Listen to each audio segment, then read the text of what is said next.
All right. Welcome back to The Last Relic. I'm Anderson, Gabriel. and hopefully today there will be a third person in this seat right here. But as of right now, please, Gabriel, start us off with House of the Dragon. Yeah. So we will be talking about Warhammer. Alcides is our special guest, and he's on his way. And when he gets here, we'll transition. But yeah, House of Dragon. Decent episode. Mm-hmm. I had some problems with it. Mm-hmm. But overall decent, and then the ending kind of made it like I left like I just didn't want to watch anymore. And then I like put on Game of Thrones just because it's like I gotta watch some fantasy that doesn't disappoint me, and I'm completely Okay. like that. Yeah, well, like Okay. Game of Thrones will disappoint you, but I'm not on that part yet. Yeah. But okay, so great episode. Starts off with the Lannisters. They have lions. It was a big gripe for Anderson. Yeah, Like, very much a big gripe for me. And it's awesome. Like you get a little bit of the Rings of Castamere song in the beginning, and well, like what happens throughout the episode, we get a lot of conclusions and a lot of, I guess, revelations for the characters themselves. Like Alison Hightower, she kind of finally admits that she's a terrible mother, and she loses everything. Like her son, who is now acting prince, is like, "Hey, what's your role in the council?" And he pretty much just fires his mom. Like, I don't want you here no more. And then she tries to like be a mom, but he's kind of like, "It's too late, bitch. Like, get out of my face." And then she apologizes to her other son, and then she asks her brother, like, how's her youngest? Because in this world where the Targaryens are very much very important and rare, Yeah. when you have multiple sons, you kind of want to hide the last ones, especially in times of war in case something happens, right? Yeah. So the youngest one is the only one that wasn't raised by her, and it's the only one that's not a total piece of crap. Oh, Yeah. okay. Now her daughter's a dreamer. She's like autistic or whatever, right?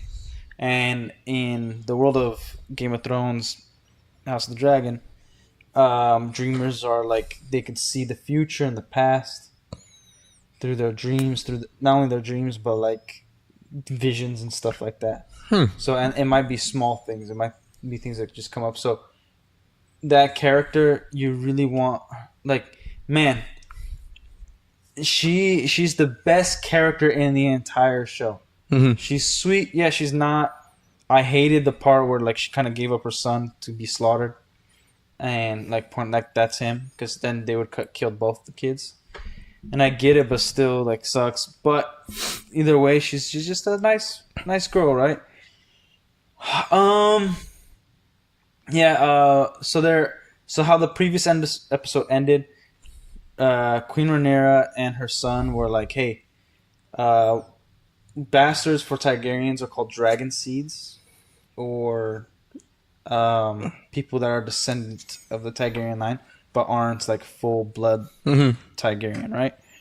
And so there's wild dragons and 3 unclaimed dragons, and they lost their best dragon in a war in the battle, right? And so they want to.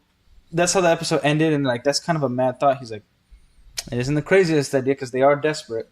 She's no longer counting on those who are not communicating with her, like Daemon, her husband, who's currently has Harrenhal with the Caraxes. And so she is like, I have to pretend like in the council. She says, I have to pretend like I'm the only one. Like this is it. Okay. You know, and so they're acting, which I think is a smart move. Like, yeah, you still want to line the house and everything, but let's play this out like where the front lines were everything. Like it's just our army, right? Yeah. How are we gonna handle this?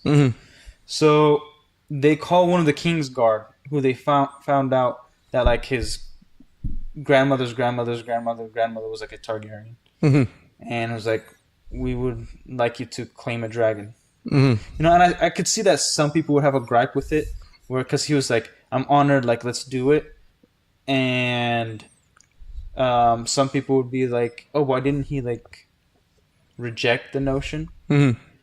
Because like you're gonna be put to death. You're giving up your life right there because if the dragon doesn't like you, he's gonna eat you. Yeah. But like, breathe fire at you, you're dead. Mhm. But he's a Kingsguard, so he's completely loyal to the queen. He'll do whatever the freak she says, Mhm. right? And like she is desperate, 100%. And he's like, no, let's do it. And also, a Queen's Guard or King's Guard, they don't have any land titles, Yeah. nothing. Yeah. Can't have sex, all that stuff. So their life kind of sucks. Yeah. So it's like me being not a Targaryen, claiming a dragon, you're kind of like set up for legend, Yeah. right? And if you can write it. So he goes and tries to claim the dragon. And it's going all good. The dragon's kind of not liking it, but then he's like, all right, he gives up his neck. But then like he notices the guy's like nervous. He's like, nah, F this. And just blasts him. And it is a painful death because he didn't use full force fire. He's just like, like completely on fire. And like one of the dragon like tamers got caught in the fire and immediately just he's burning and just pulls out a knife and slits his own throat because he knows how this is gonna go. They're gonna suffer for like a good minute. And like the camera stays on him and you're like, end it. Someone please stab him. Like mercy. Oh my god. Yeah, and then Rhaenyra, I'm gonna go through the finer points, except for the one where she kind of pimp slaps the dude because this guy, like a lot of people, like almost nobody respects her, right? Because she's making a lot of stupid decisions. Mm-hmm. Now, it's come to the point where I think as an audience, we're already done with all her dumb decisions. Mm-hmm. Like, we gotta, like, come on, you gotta pick it up. Yeah. But there's some plot armor with the freaking chick that I hate. Uh-huh. And you'll see, when you watch it, you'll see why. She's a terrible actress. Season 1, she was fine. Whatever. Okay? And then now this season's like, terrible actress, terrible dialogue. Just like, when she's, like, it's like everybody has good George R. R. Martin dialogue, and then when she starts talking, it's like she just got out of English class or something. And you're like, uh-huh. Yeah, I get it. She's a whore and all that, but whatever. But I'll explain. So the guy is like saying like, see, I told you this was gonna happen. This is a crazy idea, and she kind of just like pimp slaps him and was like, it's my, and she says it's my fault that I didn't make sure that you feared me, and like walks away, and she's like, huh, interesting. Now, one cool thing I like about Rhaenyra's character, she's studying the stuff like the old books and things like that, and there was a queen who was a dragon rider, but she was also a warrior. But not very, like, she was insane. This great warrior, and so she's like modeling her hair after her. She's choosing a sword, and like, but she keeps complaining too much. She's like, oh, if I was a man, like, they would have taught me how to wield a sword instead of a cup or whatever, being a cupbearer. And it's like, I don't think you understand. Being a cupbearer is actually super important. It's so that you can like listen in to what everybody's talking about. So you could get information, so you could learn. Like that's a really I guess if you're stupid, you're gonna think, man, why would they ever give a princess the job of being a cupbearer or a prince instead of like fighting and training? Like, well, she's also being. Maybe this was before she was being prepared, but she was the only heir, and it's a pretty crucial job. Like if you do it right, you're not thinking about like serving people. You're doing that, but you're also listening. You're gathering information. And in the first season, it does show her like kind of speak up when she hears certain things, like her opinion and all that. But yeah, so she kind of scoffs at that. I thought that was a little annoying. Yeah. Anyways, the dragon is Sea Smoke. Oh, by the way, Sea Smoke has the most classic look for a dragon. Like it's pretty good. In the world of George R. R. Martin, they all have they're all made like wyverns. Yeah. Right. But yeah, in this world, all dragons are this dragon. Okay? And there are wyverns in this universe that just looks like a dragon that can't breathe fire. So I guess that's the only distinction. But like, I guess dragons do. The distinction from wyverns is that they don't stop growing and wyverns stop. Right?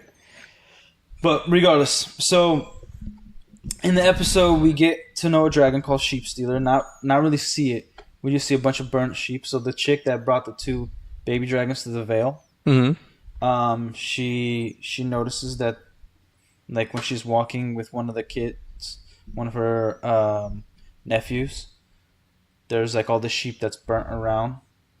And she's like, okay. And then goes to like the Queen of the Vale, like, you lied to me.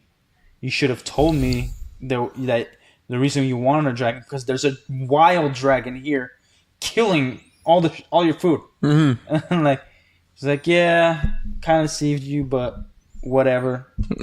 And so I look spoilers in the books because apparently this show is so different that, like, not so different from the plot, but like different in terms of who does what. So I don't think it's spoiling for me.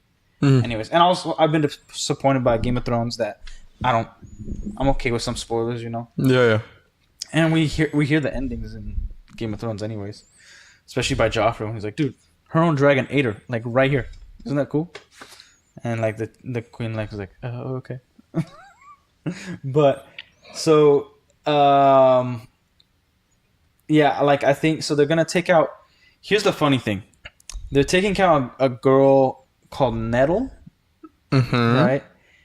And she was from the books, so to befriend this dragon, she would bring a sheep every day until the dragon got used to her presence.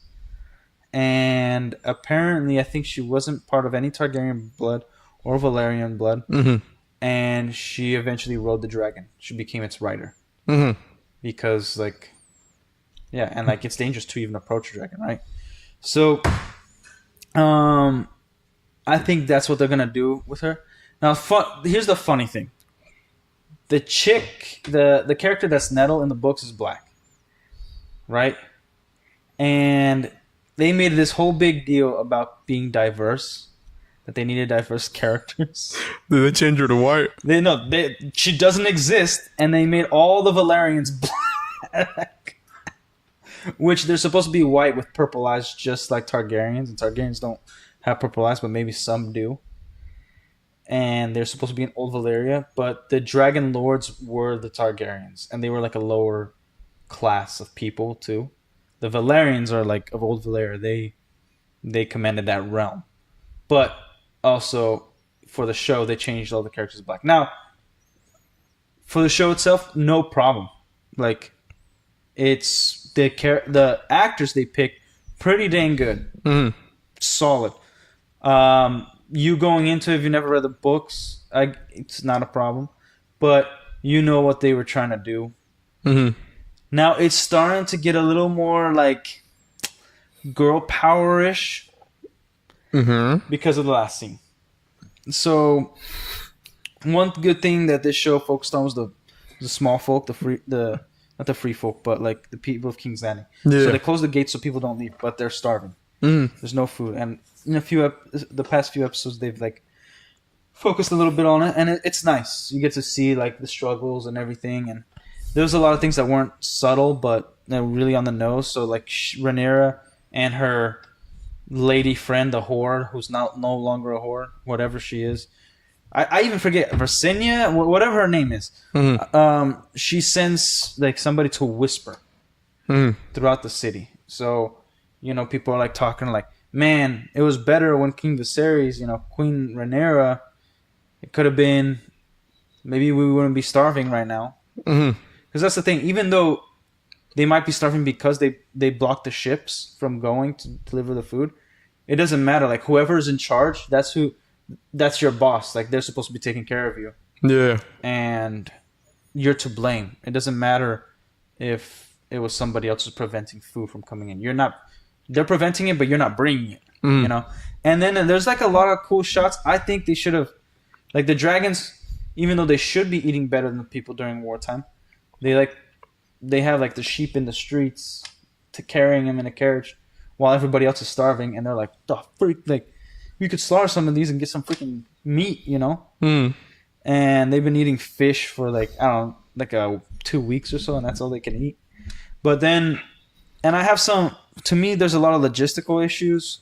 Rhaenyra waited till there was a fog and sent some boats with a bunch of food, like a bunch of boats to feed all the people with the sigil of House Targaryen, the Red Dragon.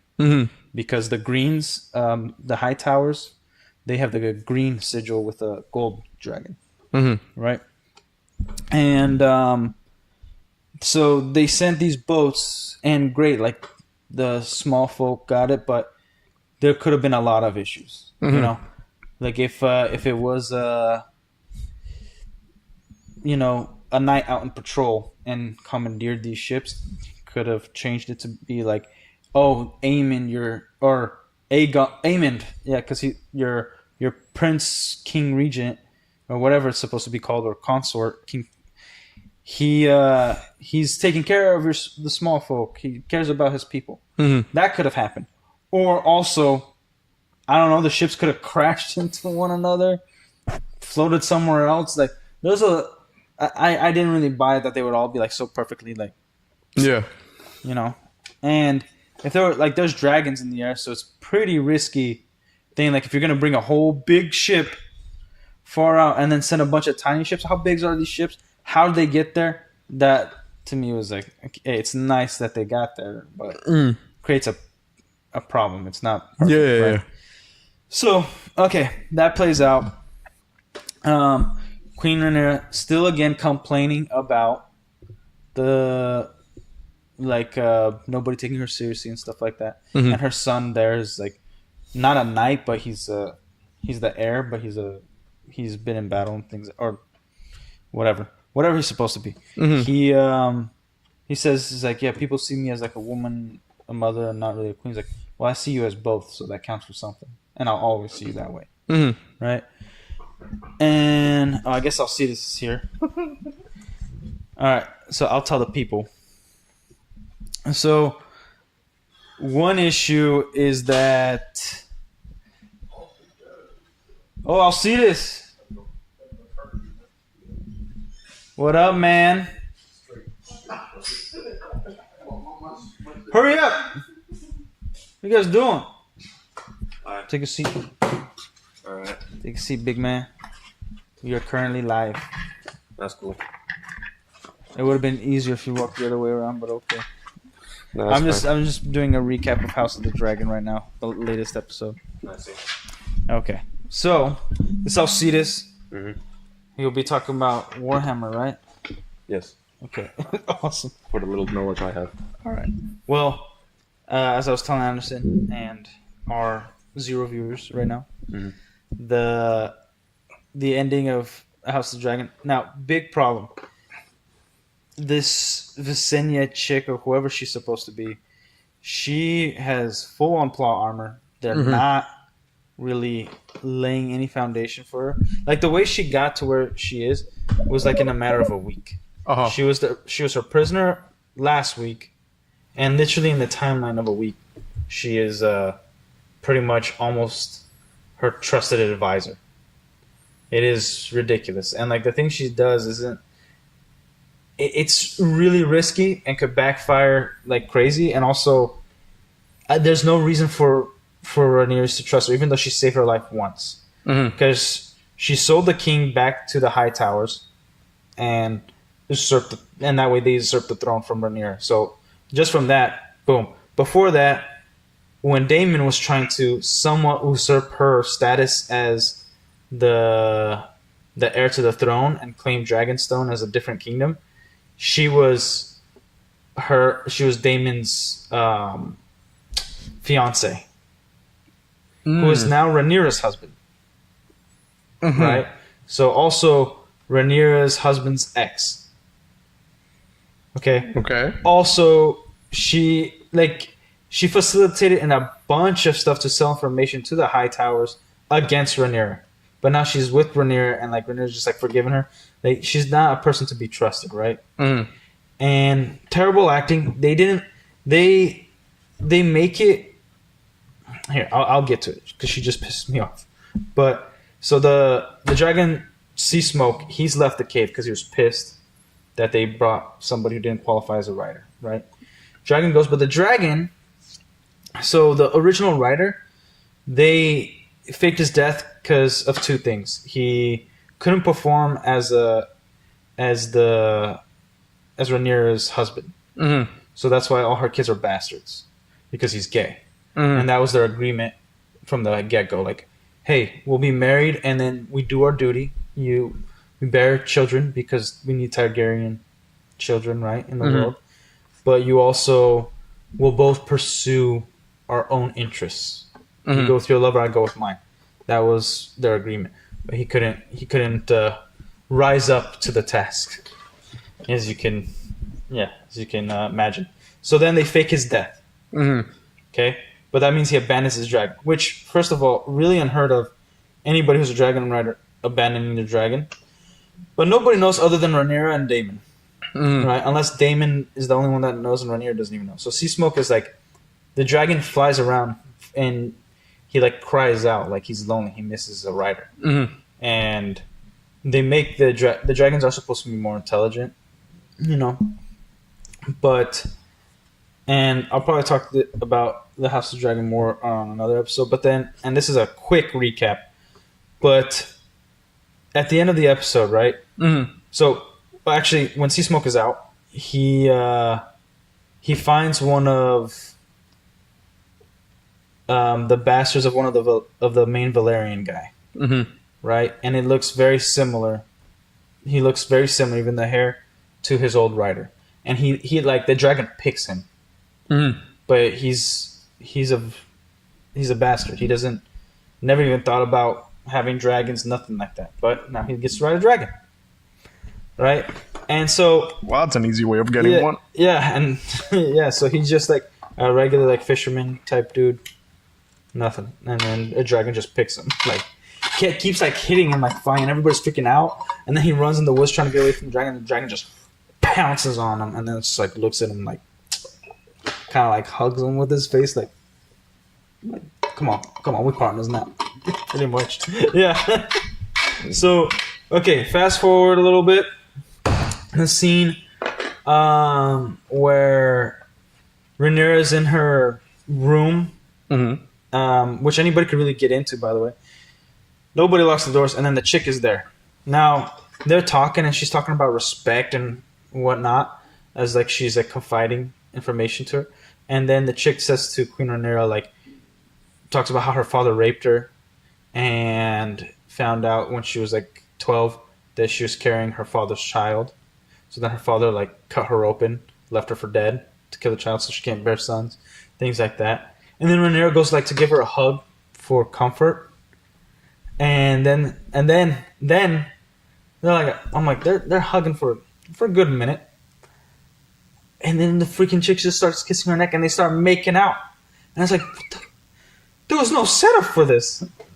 Like, first of all, if you're going to have a lesbian kiss, just don't do that character. I hate her so much. She sucks. And set it up first. Because it's Game of Thrones, House of Dragons, riddled with gay people. No problem. They're like, things make sense, right? But, like, there was no setup. She's been married twice. She's born like 6 kids, 7, I guess. I think 6 kids. One was a stillbirth and whatever. She's still married. She's talking about all her mistakes as a queen, and it's like, even if you are attracted to her as the queen, people are already not trusting you. It's over if somebody catches you. And a Kingsguard walks in. Luckily, they pull away where he doesn't see nothing, and you're like taking that big of a risk because you might be horny. Like, what the freak? Okay. So it's a big issue because it's like, not only is it bad acting, not only is it like super contrived. Like, you feel like this was completely out of left field because she was like hugging her like a friend. Like, remember when Jon Snow came back to life, right? And then And then Fucking his made friend, Jon Snow. no, when Jon Snow was laying down, Oh, dead, yeah, his yeah. friend left, got the wildlings. Jon Snow came back to life, and as soon as he saw his friend, because his friend saved him, like they hugged. Imagine if they hugged and then started making out. Pretty much same situation. wild. That's wild. Pretty much the same crap. like you would be like, "What the freak, man?" I You know. I didn't know Jon Snow was like that. I don't know. No, about and we that. just had like, I don't know, 3 or 4, maybe the beginning of the season, a sex scene with Rhaenyra and her husband, and then, maybe, or the end of the first season, but like at least 7 episodes ago, and then imprison her. She's trusted in a week, and now they're just making out, and it's like, yo, if you're fluid, like set this up, because I saw some people saying like, oh, they set it up when she was a teenager with her friend. I'm like, she was just laying on her lap. Like, girls are more intimate than dudes. They like hold hands at the mall and whatnot. Like, and Allison never showed any. Allison is the other queen that they're no longer friends, obviously, and they're fighting amongst each other. And she's never like done anything with the chick. Only infidelity is like possibly after the king died or before. We don't know. She was banging one of the Kingsguard, the main Kingsguard, right? So it was like there's zero setup for her being either fluid or being like, yeah, she was unfaithful, but to a gay guy. She was never unfaithful to Daemon. She loves Daemon. Mm-hmm. She just doesn't trust him. Yeah. So it was super out of left field. But anyways, the Kingsguard comes in, interrupts them. The only good thing about that scene, finally got the actress to shut her mouth. You know what I mean? Her acting is so bad, and like her crappy accent. I don't know. You'll see it and you'll be like, it. oh my god! Like the first season, she's not really a problem. It's like you get the scenes with her and you're like, all right, like I get it, like, and then they're pretty decent. Mm-hmm. But then like the more you sit with her, you're like, gosh, like this part sucks. Yeah. Like to the point where I think I'm gonna start fast forwarding all her scenes. Oh. Yeah, but the Kingsguard comes in, interrupts them, and says like, we saw sea smoke flying. And she was like, yeah, so he had a rider. And then she takes off. Now, what I think makes sense is that she takes off because, one thing, she's really sick of not being able to do anything because she's the queen. Mm-hmm. If a king or queen goes into battle, they could die, which we did see in the last previous episodes, what happens if they go into battle. And so then the whole cause is for nothing. Mm-hmm. So she can't really leave Dragonstone. But she does leave, I think because she's also fed up. And, like, who's riding Sea Smoke? That was her or late husband's dragon. Mm-hmm. She has a very big connection to that dragon, but also if they lose a dragon to the other house, that means they got the biggest dragon in the world plus one other one that's also battle hardened, I think. Oh. Yeah, because he's been in battle before too. So it's like that's a very good and experienced dragon that you're losing. And so she goes out, and then that's pretty much the end of the episode. Now it's a good 6 out of 10. It's enjoyable, but that ending there, like with them whole making out, was just like you made Rhaenyra more of a, like, she used to be my favorite character.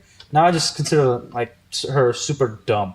Her son is now my favorite character. He's like really kind of growing, and he's making some really smart moves and in like for his mom, even against her orders, and he's like accomplished some things. And it's like, yeah, he's tight, but we don't get enough of him. And Daemon though. Daemon, he's going through like, he's in Harrenhal, and he's having these wacky visions and dreams where he doesn't know what's reality and what's not. And he kind of like, it's nice because we kind of get a conclusion that like the chick that's been talking to him in his dreams is, and not really a full conclusion, but is most likely real. Because at the whole time you're like, is she real or is she not? What the freak is this? She's like definitely a witch though. Like you're like, okay, this chick is a witch. She's conjuring spells and all that. But yeah, and then he kind of, and because he's been freaking out, because a big part of his character is he can't take it when things get tough. He has a very good side and a very evil side with him. It's one of the things that make him interesting, right? And even when like his brother lost his wife and kid during the childbirth, he wasn't there to comfort his brother. He went and, kind of handled it himself in his own way by drinking and stuff like that. He couldn't be there for people. Like every time something tragic happens that they kind of need him, he just leaves. and that's his way. But in these dreams, he kind of starts overcoming that. Like, Okay. and it shows him with his brother, and then there's a part of one of his visions where his brother's crying over his wife's grave, and he just goes over there and hugs him and comforts him, and it's like, yes, that's character development. That's what we need. And hopefully now, like, he'll fly back on his dragon to Rhaenyra because he's conquered Harrenhal, but they don't know that, all that stuff, and so it was his little arc in this episode was really, really good. And arc over these past episodes. Now I'd say we did spend a lot of time with this confusion, but there's a character in there, and I suck with names. That he's just the nicest guy ever, and he keeps Damon almost killed him because he's like grabs a knife to his neck and he's like, "What are you doing to me?" Like, he's like, "You obviously know." He's like, "Whoa, chill, dude, chill, relax." Like, I'm just seeing if you're okay. Oh, okay. And he's like, if you F me over, I'm gonna kill you. And he's like, it's okay, man. Like, just go rest. Like, I'll take care of it. And so it's nice. So I would say the episode I had fun with, but yeah, there was. Let's see what happens next, because the whole thing is like with Rhaenyra and this chick is like the chick is always like going like, "You go, girl," to her. Right? There's no criticism to anything she does wrong. And it's very like the plot is protecting her a lot, like the writing. I don't know why, because she doesn't really like the idea she has isn't really like anything crazy. Like, she's had information before that was crucial, but that's kind of over. And I just don't know where they're gonna take that, because it's like now I don't know which side to go for. But we're getting one of the best characters back because they sent him away, and then Aemon was like, "No, I need you back." There's a lot of things I skipped over. But I'll get in more detail once I do like a second rewatch. And we don't have Warhammer to talk about. But yeah. Right. See this? Welcome to the first time being here. Yeah. Yeah. So Warhammer. Have you heard anything new? No. Like just straight up no. No. All right. Cool. I mean, do you guys have a basic knowledge at all? I could just sit here describing Warhammer lore all day long if you want. Well, okay, so I mean, what do you even know? I barely know anything, like, at all. Like, what you guys told me. So the last update we got from the Warhammer show is that Henry Cavill might be out.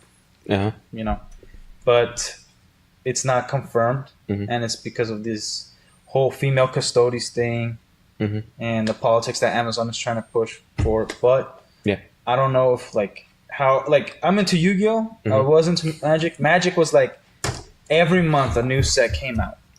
And so you had to learn this whole new strategies, all this bullcrap. And and so I don't know how Warhammer works. Like, do they come out with new lore every month or what? Warhammer comes up. Or it's just so the mic can get more. Let's see how Warhammer usually works is because with every new edition comes new lore, and the Warhammer's been going on for a long time now, over about 30 years at this point. Yeah, and so they come up with new editions with new lore. Sometimes they do things where they hold tournaments, and whoever wins in these faction tournaments will determine new lore. Sometimes it goes well. So it's based off actually like from the consumer? Yes. Sick. But it sometimes goes really wrong. Like, for instance, when I forgot what game it was, but the Orcs won this tournament game. This would have determined the lore. I heard that. It was like last year or something. Right? And then it just kind of turned to Chaos Space Marines winning because they overturned the vote because the Orcs won. And then everybody got fucking mad at it. They're like, why? We won! Well, it doesn't really fit the story. Who's writing this crap?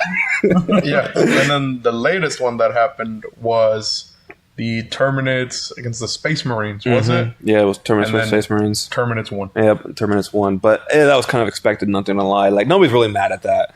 But, man, everybody was mad about the Orcs thing. Yeah, they made a whole last trailer for them winning. Yeah, they made a whole trailer of the Orcs winning. It just... Nope, we're changing it last second. Okay. So it's very... So everybody playing Orcs was pissed. Yeah, everybody playing... Everybody in general was pissed. Like, even the Chaos Space Marine Warriors were pissed. Like, even though they were like, we didn't even win. We don't deserve this, God. We don't deserve this victory, right? Like everybody was mad because like it's another thing that they've been retconning, and for like you see even for the Warhammer show, they've been retconning a lot of things a lot. Yeah. But at the same time, in my views, the whole Custodes females thing I think it's just a little bit blown out the water, to be quite honest. Yeah. Well, like I think it's more of the intention that's behind it. Yeah, I know the intention behind it, but at the same time, it's like, well, it's not like you're giving an inch for a mile at that point, because, like, if you want, like, the whole female empowerment. I think they're giving up a mile for an inch. Mate, nah, I don't even know that. Like, I don't know why everybody's making such a huge fuss over Custodes being female, because, like, in Warhammer in and of itself, there's a lot of badass female characters. Well, like in the beginning, because this announcement was like a year ago or something, or 6 months ago. Yeah, it was about a year ago. Yeah, so like when it came out, people were like, "Okay, that's kind of dumb, but whatever." People are like, as long as it's good writing. So, but now, like we see that Amazon has all these quotas they were trying to fulfill. Yeah, it has to be diverse. Like there was a whole 50% has to be what's it called? 50% of the cast has to be female, and out of that 50%, a certain amount have to be an underrepresented minority in media, a person with a disability, which crazy turned his ass into a service school for that point, and then a couple other. It was like someone with a different sexuality. Right. And then there was 2 others that I can't remember. Space Marines on wheelchairs. Nice. Technically, that's what what were they called again? The bigger dudes with all the armor around the dreadnoughts. That's what dreadnoughts are actually. Like they were just the half dead Space Marines inside the dreadnought. That's what. There you go. That's your disability. And I think like people see where it's going because that's what happened with Rings of Power. Yeah. Right. Where it's like, okay, in the beginning, like I'll give you the beginning of Rings of Power before you even had the title. 6 years before, they had a bunch of really good writers. The Tolkien estate, Christopher Tolkien was all up on it. Yeah, that's true. And they had a whole cast. Yeah. Christopher Tolkien died. Immediately, I think it's the next day, they fired over 100 writers and fired all the actors that were on board. Right. Did a whole new recast of diverse and whatever. And then took 4 more years to rewrite the scripts to the piece of crap that we got now. Right. So it's like, and Henry Cavill, and I think Henry Cavill is one of the very few people in Hollywood that has a presence, but is a true nerd and cares about the lore. That's why he left The Witcher. And so if he leaves Warhammer, we know why. And if there's even these rumors, it's like, okay, it isn't just about the female Custodes. The female Custodes thing, I think, was for Amazon to test the water. Yeah. So then they could put a bunch of crap that has nothing to do with lore. It's their own, like, political side of things, their, like, agenda, which is, like, intersectional feminism and all that bull crap. And so you're not going to get... The fans are not going to get what they want. Really? Like, the normies might watch and be like, oh, this was kind of neat. But to those who have kept the IP alive, it's a slap to the face. And it might even be worse. Like, maybe nobody will like it, just like Rings of Power. Man, even without the show, it's a slap in the face every time Games Workshop does anything. Yeah, like, legitimately, whenever Games Workshop does some crap, like, there's plenty of times where Games Workshop has screwed over customers, either by prices of figures or out of stock, or even... I mean, like this new political agenda thing that Amazon's pushing. Or what was it, Amazon, right? Amazon. That's just like the tipping stone about all the other stuff that Games Workshop has done to screw over Warhammer fans. Hell, Warhammer Fantasy has been screwed over more times than I can count. Fantasy. Out of the three. Worst one. Don't get me wrong. Figures, awesome, right? Fantasy lore is amazing. Updated for 20 years. Yeah. You're still playing with the same figures when it came out. Okay.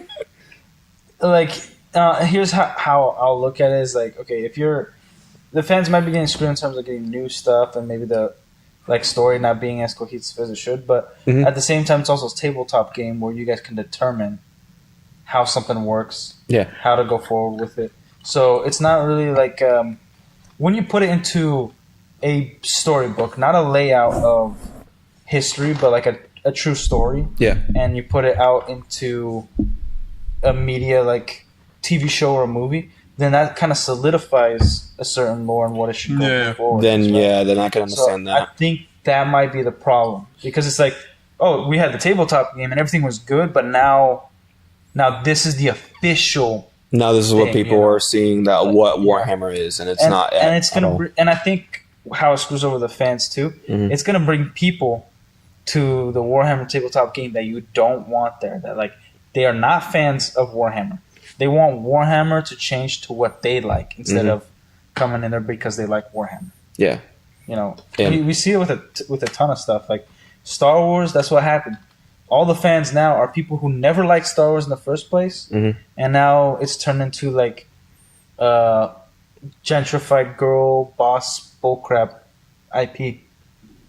Yeah, but that's kind of like not too much of a twist turn when it comes to Star Wars, especially for like the last 3 big movies. But when it comes to Warhammer, well, like I'm talking about those last 3 movies. Like as soon as Disney bought it, they just effed everybody over. Yeah, the last 3 movies sucked. But when it comes to Warhammer, it'll be a really big shift if they go with this whole political agenda thing. I don't even think it's going to get me out the water, but if they do this whole big political shift agenda thing, it's like how are you going to even portray that at all? Like I'm just thinking, like if they go ahead and do the whole freaking show and they do whatever they want, 50% custodies being freaking female or some sort of disability and whatnot, what are they going to show and not show other than that, right? Because here's the thing: the Imperium of Man, they're not racist towards each other. They're all fine lads towards each other, not towards anybody else, not towards a single thing. And there's a lot of religious rhetoric there, lots of religious things. We know Hollywood loves religion, like so much religious things that goes on. Like for the Emperor of Mankind, every soldier shouts that before they go off charging into the head facing demons. That's also the other thing. If any of those new characters say that's not my emperor, that's heresy. That's heresy. Heresy is not tolerated. So that's one thing, because back in the day, like Christian movies dominated Hollywood, right? Bale? No, like Moses, Ben-Hur, those kind of movies, right? So, but they usually had somebody on staff that was like an expert, right? Like if I'm gonna we've never really gotten a good portrayal of the Crusades. If I'm gonna get a portrayal of the Crusades, I would hope that the director or the studio is like, no, we have to not only get a scholar that's heavily embedded in about the lore of the Crusades and everything that happened, but they most likely should be Catholic. To get their personal perspective and the religious perspective on the Crusades, right? So like that's what usually you would have, like a lore master on staff to be like, no, this isn't how it should go, you know. So if Henry Cavill leaves, he is the producer and the lore master. So I think if he leaves at all, it's dead in the water. It is dead. Because also, right now, we should be getting a ton of updates, leaked images, you know, some battle scenes, maybe even a trailer, but we got nothing.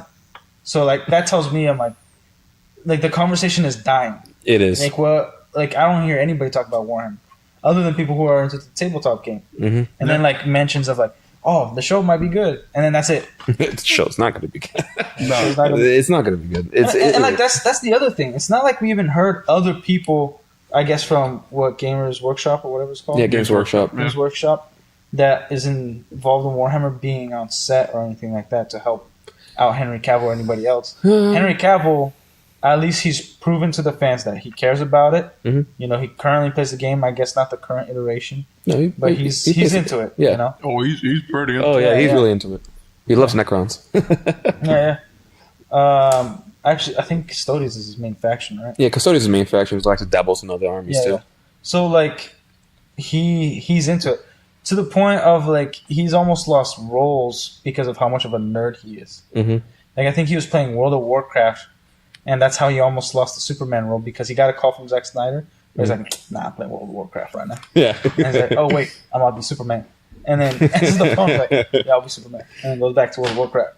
Yeah. So it's like, his stories, like, they're genuine. And he also is like a big supporter of the fans. Yeah. When everybody tries to bait him into, it's like calling fans toxic, he's like, no, like, fans are just passionate. Mm-hmm. And even though you make something, you might not get exactly what they imagine in their head, but it's our responsibility to make it as perfect as possible. Mm-hmm. And it's like, that's perfect right there. Mm-hmm. You know, he left The Witcher. You know, he said that, he even said without speaking out against Superman, because that's also the thing that made him famous. So it's like, okay, and I understand why he probably wouldn't talk bad about Zack Snyder's version of Superman. Mm-hmm. But he said that he was like in the forums and chat rooms of people's ideas of how he portrayed Superman. Mm-hmm. You know, and he saw that, like, he said, I was pretty much on their side. Mm-hmm. And then later you find out that what he meant was he understands that that's not really Superman. He portrayed Zack Snyder's version of Superman. Mm-hmm. And so it's like, okay, this guy actually cares. Like, he's not just another Hollywood actor that just wants a quick paycheck, like pretty much almost in the Marvel universe now. Yeah. Yeah. And like he would want to be in it. Like, he was okay playing Superman till he died. Mm-hmm. And now we get Pet Femboy Superman. Yeah. So we'll see what happens there. But in terms of Warhammer, it's like, if he leaves, not only am I uninterested as a normie, mm-hmm. I don't know, like, what about you guys? You guys are like into it. Would you still go watch it even if he leaves? I'm not gonna watch it. Even if he leaves, I'm not gonna watch Probably it. Not. It's like, you're not gonna watch it either way. I don't know. I don't think so. Like, if you're gonna, like, I don't want it to be just like that kind of medium just ruins it for me. I'm not gonna lie. Not that I won't play the game, but man, I'd rather not watch it, like, in the first place. It's like, when the Fallout series came out, I did not know it existed until I saw a clip. And the one clip I saw of it is when Maximus gets his hand into the power armor and crushes that guy's head. Oh. I was like, oh my god, that's awesome. I need to watch this shit. That's the only reason I watched it. Did not know of its existence. Now, if the Warhammer show were to come out and had like a cool clip, no, I still wouldn't watch it. Because A, I already know where this is going because I kept up with it. Mm-hmm. And B, don't care how cool that clip is. It's on YouTube. I don't gotta watch the show. I'll keep watching it on YouTube. Yeah. And it just worries me a little bit about, like, what the hell they're going to even try to portray in the Warhammer show, at least because talking about all this other stuff. Because, do they even have, like, a synopsis of, like, whatever summary they were going to have of whatever the show's going to be about? So they haven't. They just said the custodians are going to be involved. Okay. And he doesn't. So from what he said, he doesn't want to do. He said he doesn't want to portray big roles, like, I guess, the God Emperor or whatever. So it kind of gave a lot of fans ideas of like, this is kind of the time and era they're going to be playing at. But we don't really have a synopsis or any idea of what they were leading to.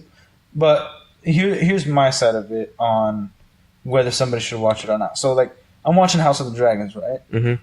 In Game of Thrones, without reading the books, Game of Thrones gives you the ending of House of the Dragon. There's a little girl, and she's reading the book of the Song of Ice and Fire and the Dance with Dragons. Mm-hmm. And so she sometimes talks about certain things that happen, right? Right. And then King Joffrey is, like, kind of parading around and showing his future queen, like, the graves of the past houses and stuff like that. And he's like, oh, you know, and he, like, gives us the ending of what happens at the end of this whole show. Right. But what's intriguing, I think what gravitates people is the journey of how it gets there. Right. So if they make it very intriguing with different characters, maybe even characters that... Because, like, the side characters sometimes make the story. Yeah. These characters that aren't the main characters that kind of are involved in the plot and move it along and create challenges for the main characters or even the main plot itself, then that's what intrigues you and that's what keeps you going. Even though you're going to know what the end result is, you kind of want to see how it gets there, and then you want to see the end result itself. So I think if Henry Cavill's there, and even if, like, it gets a timeline where all the fans know about it, then I think it'll be very interesting. Now, the safest way, and what I mean safe is, like, by keeping people watching, is if they do something that's never been done before in Warhammer, which is, like, the next... I guess you guys receive a book, right, of the next lore thing. Technically, So instead of receiving a book, you're receiving the show that's adding onto the previous lore. That would be crazy. Yeah, because then it's like you guys have to watch it now. You know what I mean? Yeah. That would suck. Also, If the show sucks, then that would backfire so badly. If the show sucks, now if it's a perfect show, then it's like that's asking for a miracle. Yeah. Well, like we got House of the Dragon, and we got a damaged show, just completely annihilated our hopes and dreams of anything fantasy from that world with Game of Thrones. But like House of the Dragon is doing pretty freaking solid. It's just I'm not too sure. It's just in the subject of Warhammer and what it is in and of itself, trying to put that into a show, I think requires you to go to it. Warhammer, I feel like just goes beyond like an R rating, definitely, because Warhammer is incredibly violent, incredibly depressing, and incredibly everything, all the extremes, all the time. Okay, yeah. Because all the time. Like all the time. What are you talking about now? I've never seen any of the Tau complain or be sad. Oh yeah, because the freaking ethereals are telling him not to do it. I think if it's based off sexuality, then yeah, like it's gonna go beyond an R rating because that's if they show it, right? Mm-hmm. But in terms of violence, our imagination was usually worse than what they could show us, right? Mm-hmm. Even though it's bad what we see, they could film it in a way, which they did in House of the Dragon, mm-hmm. and they've done it in other movies where like you might hear the sounds and you might see the beginning of it. So our imagination of how much it impacts us is much worse than what they actually show us. Because that's up to the writers and the director and the actors to portray for us to feel how heavy and violent something is. Not really to always show us like, oh, here's him like cutting off a head slowly. No. Like it's about camera work and cinema. Yeah, I understand that. But like, look, let me tell you about this. When it comes to Warhammer, everybody's been imagining the ultra violent stuff forever because playing a freaking tabletop game. All right, if they don't show, all right, my freaking guardsmen being slaughtered in half by an orc, I'm not watching the show. All right, I've imagined that plenty of times. Let me see it in film already. Damn it, I just want to see it on screen. Well, get that Lord of the Rings. It was PG-13. Like if I don't get to see, I think it's mainly blood. Like an Ogryn grab something and just in half, easily, and like shower in it. No, shit show. Yeah, sure. I'm not like that's what we're expecting. All right. We're expecting ultra violence, and we're expecting something like that. All right. Yeah, sex. It's like I don't even think I've ever heard of it apart from there being worlds just dedicated to that. It's like, yeah, of course it is. Well, yeah, like it's saying like about getting past an R rating. Okay, past an R rating. Like it's pretty much porn. Yeah, at that point. Very few things in the past have gotten. Unless they show the Dark Eldar. Oh no! If they show the Dark Eldar, it's over. It's over, bro. If they show the Dark Eldar, you know about Dark Eldar? I don't know nothing, man. All right. So let me tell you about the Eldar, right? Space elves. Okay, so they're like the oldest species in the whole galaxy, and they created problems for everybody else. You know why? They had a giant freaking orgy that spawned in a devil god that ripped the freaking fabric of the universe in half. That makes a lot of sense. And they divided themselves into the freaking good Eldar and the Dark Eldar. The Dark Eldar embraced the darkness, and the only way having sex everywhere. Yeah, like the only way they can keep their souls away from being consumed by Slaaneshi, the god of freaking just ecstasy, is if they keep doing everything and anything at the same time. So they have to keep. They have to keep fucking to keep alive. Who wrote this? Who's like, this is a great idea? I think it was a new hire for Games Workshop at the time. That it was like, I think we need another Chaos God. Yeah. No, but I think it was more like he was horny. I'm like, I'm gonna make everybody F all the time. And I don't even think it also, it's not like just Fing all the time. It's also like extreme drugs, extreme sounds. You get like rock star bands and like every emotion, like the intensity of every emotion that you feel all coming up to you at once is what keeps you alive. Yeah, so addiction. Yeah. Yeah. By the maximum. Addiction to anything and everything that you could think of. Like it's cool, I guess, but it's okay, yeah. Yeah, I don't need to watch that. Again, that's the only thing that'll probably get it. Again, that's like movies like Scarface in the like when it was coming out, it got a beyond R rating. Mm-hmm. You know, because of the sexuality and the violence. Mm-hmm. You know, so like, but that was before. Now it's rated R. Yeah. Nowadays, and we see the world like becomes less and less. It gets more and more desensitized, actually. Yeah. So I think it would be very hard, and like it's also Amazon. So I would say, if you guys wanted a show that was ultra violent, it'd have to go on HBO. Yeah, exactly. it would have to. It would have to be out of HBO. So like now, Amazon. I mean, I don't know. Amazon did Reacher. Amazon did also do Fallout, and it did have gore. Mm-hmm. So maybe. It's a possibility. I don't know, man. I don't remember that meme. It was like Eric Grind dying to the combined heat of my 10 million cards. I have no idea. Okay. All right. So let me tell you about something about the guardsmen. Right, they're like the main army of the Imperial of the whole Imperial man. All right, they are so disposable that at one point on a planet, I think it was Neuraxis or something, like the average lifespan of a guardsman was 60 seconds. That's a regular human. As a regular human. Like they're guarding they're holding the line against the mnemonic invasion and the orcs and all the stuff. That whole entire planet you were surviving that long was because you got lucky. You got lucky, yeah. And it's like that for a majority of like any battles with the Imperial Guard. They're completely outmatched, but they're never outgunned. They're just outmatched completely, and especially because I'm an Imperial Guard player, I see this a lot. Like. Especially on tabletop, you have disposable units essentially. Like I remember back in the day, it was like what was it? Version 7.0. You could have upwards of 26 models of guardsmen make up one squad, and you can have like 5 of them. So you can have up to 73 models on a table because that's how disposable they were. You play it in a wave. Yeah, wave tactics. Right in the first wave. you have the tanks in the back firing towards the heavy things, and if that doesn't bring it down, my 60 people will. You see, like for me, if I were ever to get into Warhammer, I would just like get into the books. If I was gonna play the tabletop, I wouldn't. It might be sacrilege to say, but I would just use Legos. I'm not gonna keep painting. I'm like, that's fair. I mean, that's fair. It's fine. I'm just saying. I'm not too good. Hell, my tower just white suits of armor with red, and then like the most basic of shading I could ever do. Yeah, exactly.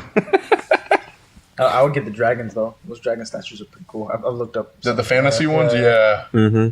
Those ones are tight. And they did the Lord of the Rings one. Yeah, I would probably play the Lord of the Rings tabletop before actual Warhammer, I guess. Because they do like, so Warhammer, they do the regular Warhammer, and then they do like IPs, right? Or like different things that aren't connected to the Warhammer universe. No, not really. They're their own thing. They will always be their own thing. I think the only one they ever did was the Lord of the Rings one. Really? The Middle Earth tabletop. Yeah, probably. Strategy game, or whatever the hell the title for it is. Yeah. Have you guys ever played that one? No. I have. Is it fun? Yeah. I like it. It definitely has its own like specific things. Like in Warhammer, you know how stratagems you can use them and stuff. For them, it's like it's inspiration and acts of faith. And it usually, like, if a character gets one shot by anything, like you can use an act of faith to like recreate it, being like, oh, he just miraculously survived. Now, have you guys played Dungeons and Dragons? Yes. Yeah. Would you prefer that over Warhammer? No. Not really. Like it's a 50. It's a 50-50. Like we need to play Warhammer again, honestly. Like for me, Warhammer, it's like straight up. You just put your guys down and you shoot at the other guy, and that's what you do for hours. Yeah, you can, and there's tactics to it depending on the map that you have. Like you can have actual tactics and objectives and anything like that. And hell, it's not in. Now, how did you guys get into Warhammer? Like, or like you also specifically, how did you get into it? The Imperial Guard. No, like, okay. Were you a kid and you like just walked into a Warhammer store? Or, like, how do you? I watched a YouTube video. That's it. That's all it took? I saw a YouTube video of like this music song and the Imperial Guard marching, and then like some battle scenes from it, and then I was like, man, these guys are pretty cool, and these tanks, World War I-esque gear. And I was like, well, this is pretty cool. And then I got into the rabbit hole that was known as Warhammer, and I was like, oh, so these were these Space Marines come from. That's funny. How long ago was it? I think like 6 years ago. 6 years ago? Yeah, about 6 years ago. But is that when you got into it as well? Yeah, I want to say he got into it because I told him about it. I got into it before he mentioned it. I had seen a Korean animation, just random SFM of like the Imperial Guard, and I was like, man, this is badass. I wonder where this is from. And then I was like, Warhammer, this fucking nerd shit. I'm not touching this shit. And then I heard him talking about it, and I was like, maybe it is a little cool. And then I had a robotics teacher in high school. Last day of school, all he does, instead of teaching us anything, play Warhammer animations the entire time in class. And I was like, okay, this thing is badass. I'm going to get into it. Public education at its finest. Yeah, last day of school, all we did was watch people tear each other with blood and stuff. And how the girls react. They're like, ooh. I don't remember, honestly. All I remember, it's like downright just staring at the screen. I was like, this is gospel. This is amazing. This is amazing. The best thing I've ever seen in my life. Yeah. You guys owe it to him to meet him in battle, that teacher of yours. Mr. Ramos, I don't think he actually played the game. I think he was just into like the animations and lore. Yeah, the animations and lore, yeah. Because he had a book on his desk, and it was like one of the Halloween edition ones. I read as of recently. Awesome book. Definitely up your alley. Did Warhammer start as like an IP where it was one writer or multiple people got together? And so it started with 4 people. Okay. They were friends and they just developed the game. First version came out, it was free. And Warhammer was a completely different tone back then too. Yeah.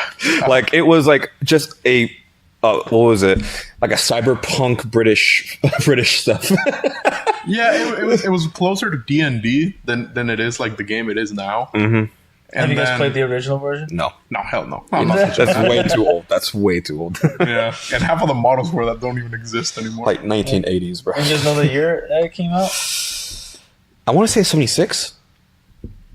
Yeah. Yeah, 76. It was after Star Wars. Is there like collector stuff that you can get, like if you got the old models? Would they be really expensive or like? I'm not like too sure. 4 models I know of, and they're all for fantasy. Because fantasy got discontinued. Yeah, it's so sad. Fantasy got so sad. It's because fantasy is the only line that still uses metal figures. Mm-hmm. Okay.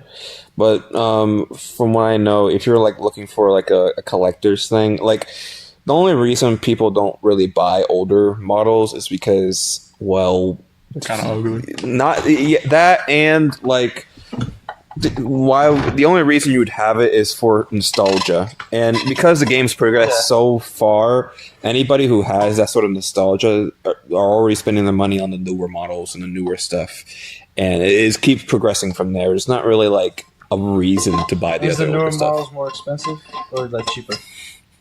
It depends. No, it's plain, right? And you got to paint it yourself and.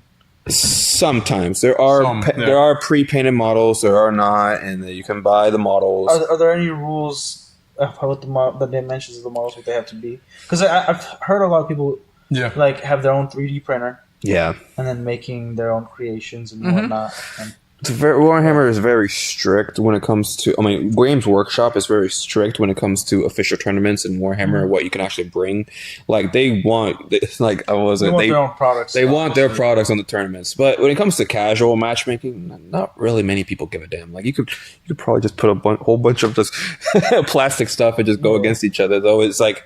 And maybe some little paint here and there, but most people don't judge if you're playing a casual match. Yeah, because I think it's 1/36 scale. That's what they use for the sizes. Now, I'll say this: what would you recommend to somebody if like they want to get into Warhammer today? Like, how would they go about it? Don't have money. Have like it's an expensive hobby. It's very money expensive. And time, right? Money and time. It's very expensive. Like the only reason I'm ever playing it is because I have a freaking computer that loads up a whole bunch of modifications. I basically can play Warhammer for free, but not in real life. Yeah. But that's fine by me. I'm good with that. I'll tell you why I never got into it. Right. I thought, like, I was in Boston, and I was 19 at the time. Okay. Go over to these people's house. They're cool, whatever. We're eating dinner. And they have, like, a 30, 40-year-old son. Hell overweight dude. Never married. No girlfriend. Nice guy. And I don't even know if he had a job. But we go downstairs, and it's not like dirty, but there's things everywhere. And he had this whole Warhammer thing, and he was always paying. And like sometimes they invite us over for dinner, and like he'd just be down there until like dinner was ready. And I'm like, this is the kind of stuff that like hurts the community. This is why people are like, I don't want to get into comic books because of this guy.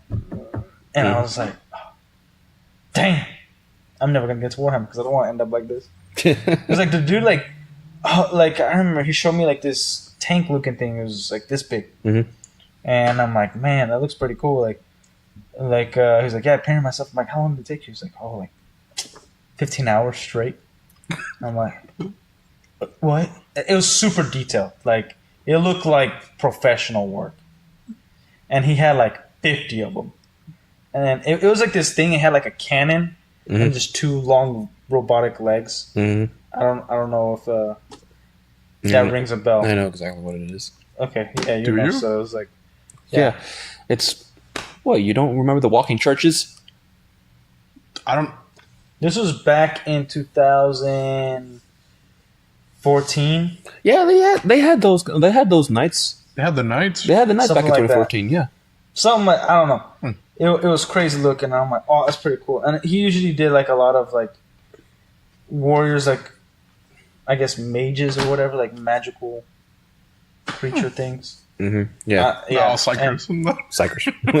I had no idea. Like he would start ranting about the lore, and my brain would just turn off. I'm like, you see, yeah. So I never got into. I like you guys talk about it before and talked about it at work, and I was like, man, maybe I should get into it. But then I just watched the videos, and I'm like, I'm gonna ruin my life if I get into it.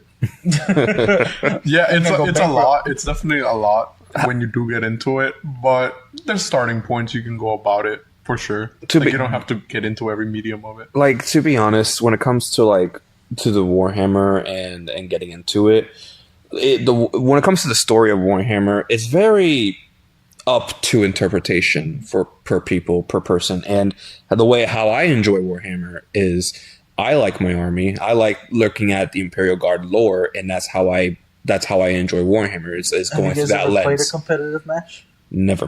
Just casual. Just casual online. Casual. And I think that's probably the best way to go about it, because that's what I keep hearing. Like, hey, just play casual, play with your friends, because I never hear good things about going to an actual spot. Man, I was at a store one time, and I was talking with Michael about 3D printing this. Instead, big dude comes up to me. He's like, why would you 3D print, man? Don't you want to support the community or whatever? He had this whole ass argument with me for an hour about why 3D printing would hurt Games Workshop rather than bring me any enjoyment. And I was like, man, I'm still gonna 3D print them. I'm still gonna do it. Yeah, and and that's not the first time I heard just a random worker, somebody in the store, just getting up in people's business when they're having a conversation amongst friends. No, that's stupid. It's a stupid faction. Don't do that. And I say, all right, man. Who the hell are you, by the way? What's your name? Yeah, I know a few stories of scummy shit like that, where they would just pull and just try to get people to spend more money, or try to say they're not a real player or anything like this other crap. And I'm like, that's I just blocked that out of my head because I'm not gonna let a few bad apples ruin my experience over something that I just loved playing. Because what kind of whack ass representation do they have against the lore of the Imperial Guard in my head? or even to the other factions, because there's about 10 different factions in Warhammer, and all of them have their unique lore and have books about each and every here's where I think Warhammer is kind of handicapped versus other things like card shops, like card games and comic books and things like that. Is I've never hear stories ever, only unless they're 40 years old or something, about making friends by playing competitively or going to one of the stores. I've always heard if there's a group of friends that like Warhammer, it's usually one started getting into it and then introduced it to another one of his friends and that. But it's never you went and met and became friends with someone just for the sole purpose of going to play some Warhammer. Yeah, and here's the thing. It's because of the nature of the game. In Warhammer, even when I was playing casually as the guard, I still got a little mad at him. Well, that's just me. Because the nature of the game is very tactical and by the roll of the dice. A lot of it. Instead of a card game where it's kind of you have to make the good draws and then you know what you're doing and make these good combinations with these cards, right?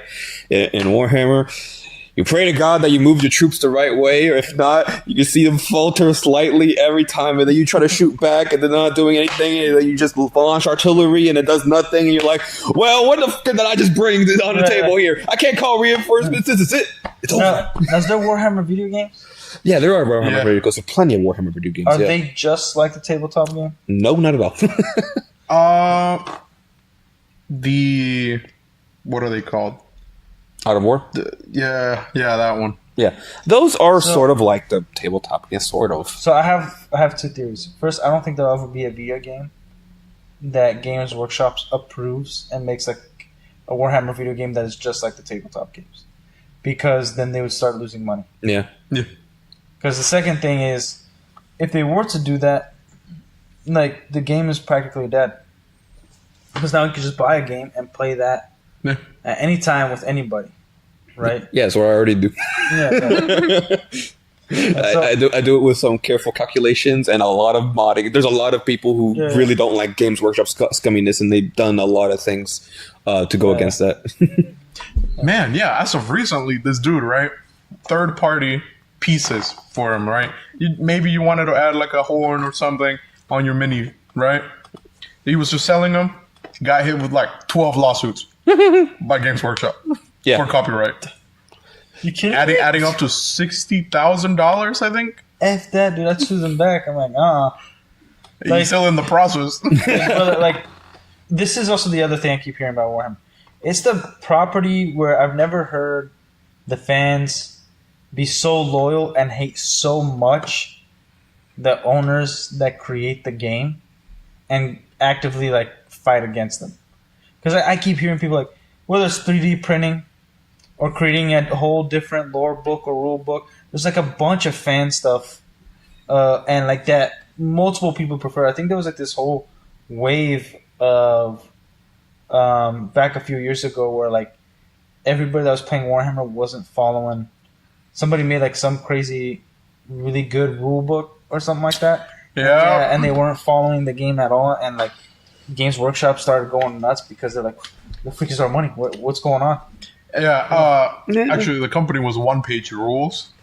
Yeah. Same thing, right? Just very shitty, knockoff names for everything, right? And they were like, man, you can play the game with the miniatures you have for Warhammer, or you can get our own designs, up to you. And they would release them monthly for free. If you would just download the files. And then sometimes, if you wanted to pay them a price, much cheaper. I remember when their Age of Sigmar counterpart was coming out. Yeah. They released models, right? For, what are they called? The Saurian something. And it's all lizard, dinosaur people riding dinosaurs. The Sardos. And stuff. And I was like, well, this is fucking badass. Let me put out ordering real quick. And they had this unit like Redding Raptors, right? Mm-hmm. I checked the Games Workshop price for the same unit. It was like $80. I was like, holy shit, and I still gotta buy the paint for these guys?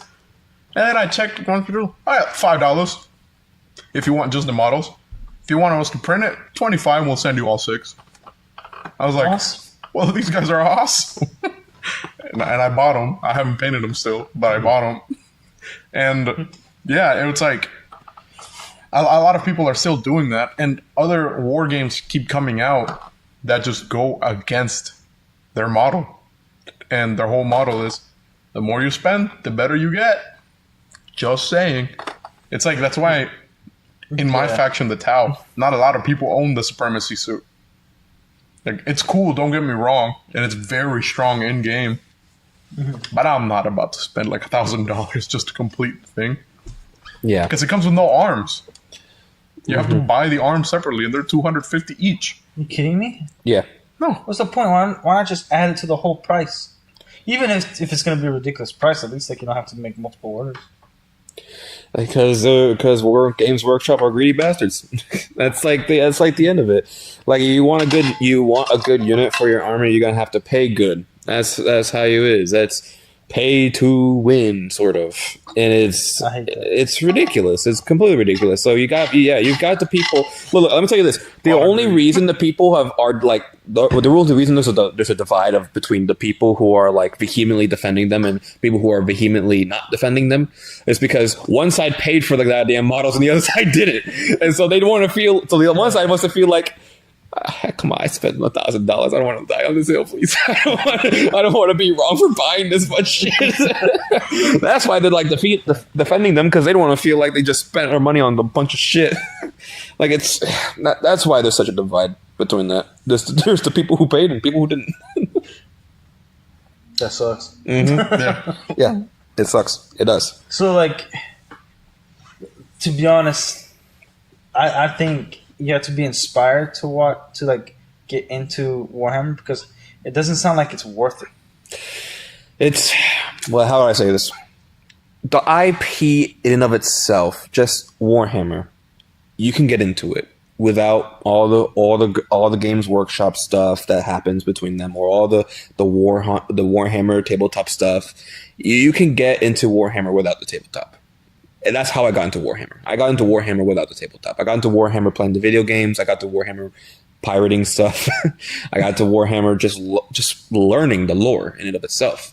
That's how I got into Warhammer. And that's how most people usually get into Warhammer. Not because of just the board game. Now, I love board games, so I'm trying to get my way into it. But you can enjoy Warhammer without the board game. And that's how I feel. Like, there's plenty of games. There's, I think, 20, 30 different video games separately. I'll play Risk. You play what? I'm going to play Risk. You're going to play Risk? I'm going to keep up with that.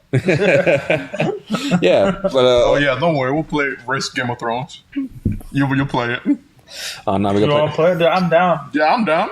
It's going to be a few hours, but like, get everybody here at the store, set up the table. Oh, man, you don't want to play Star Wars Rebellion? How dare you? That was some bullshit. Come on. Oh, it was some bullshit last time we played. What do you mean? In Star Wars Rebellion, you have to like buy your own stuff. No. Rebellion. A whole ass map, right, of the galaxy. Yeah. You either play as the Empire. Yeah. You play as the Rebels. Uh-huh. By the way, this is before Disney. When Disney did buy it, they added the Rogue One DLC for it. It doesn't really add anything apart from like new units. It's multiple players. It sounds like it's a 2-player. It's four. It's 4 people.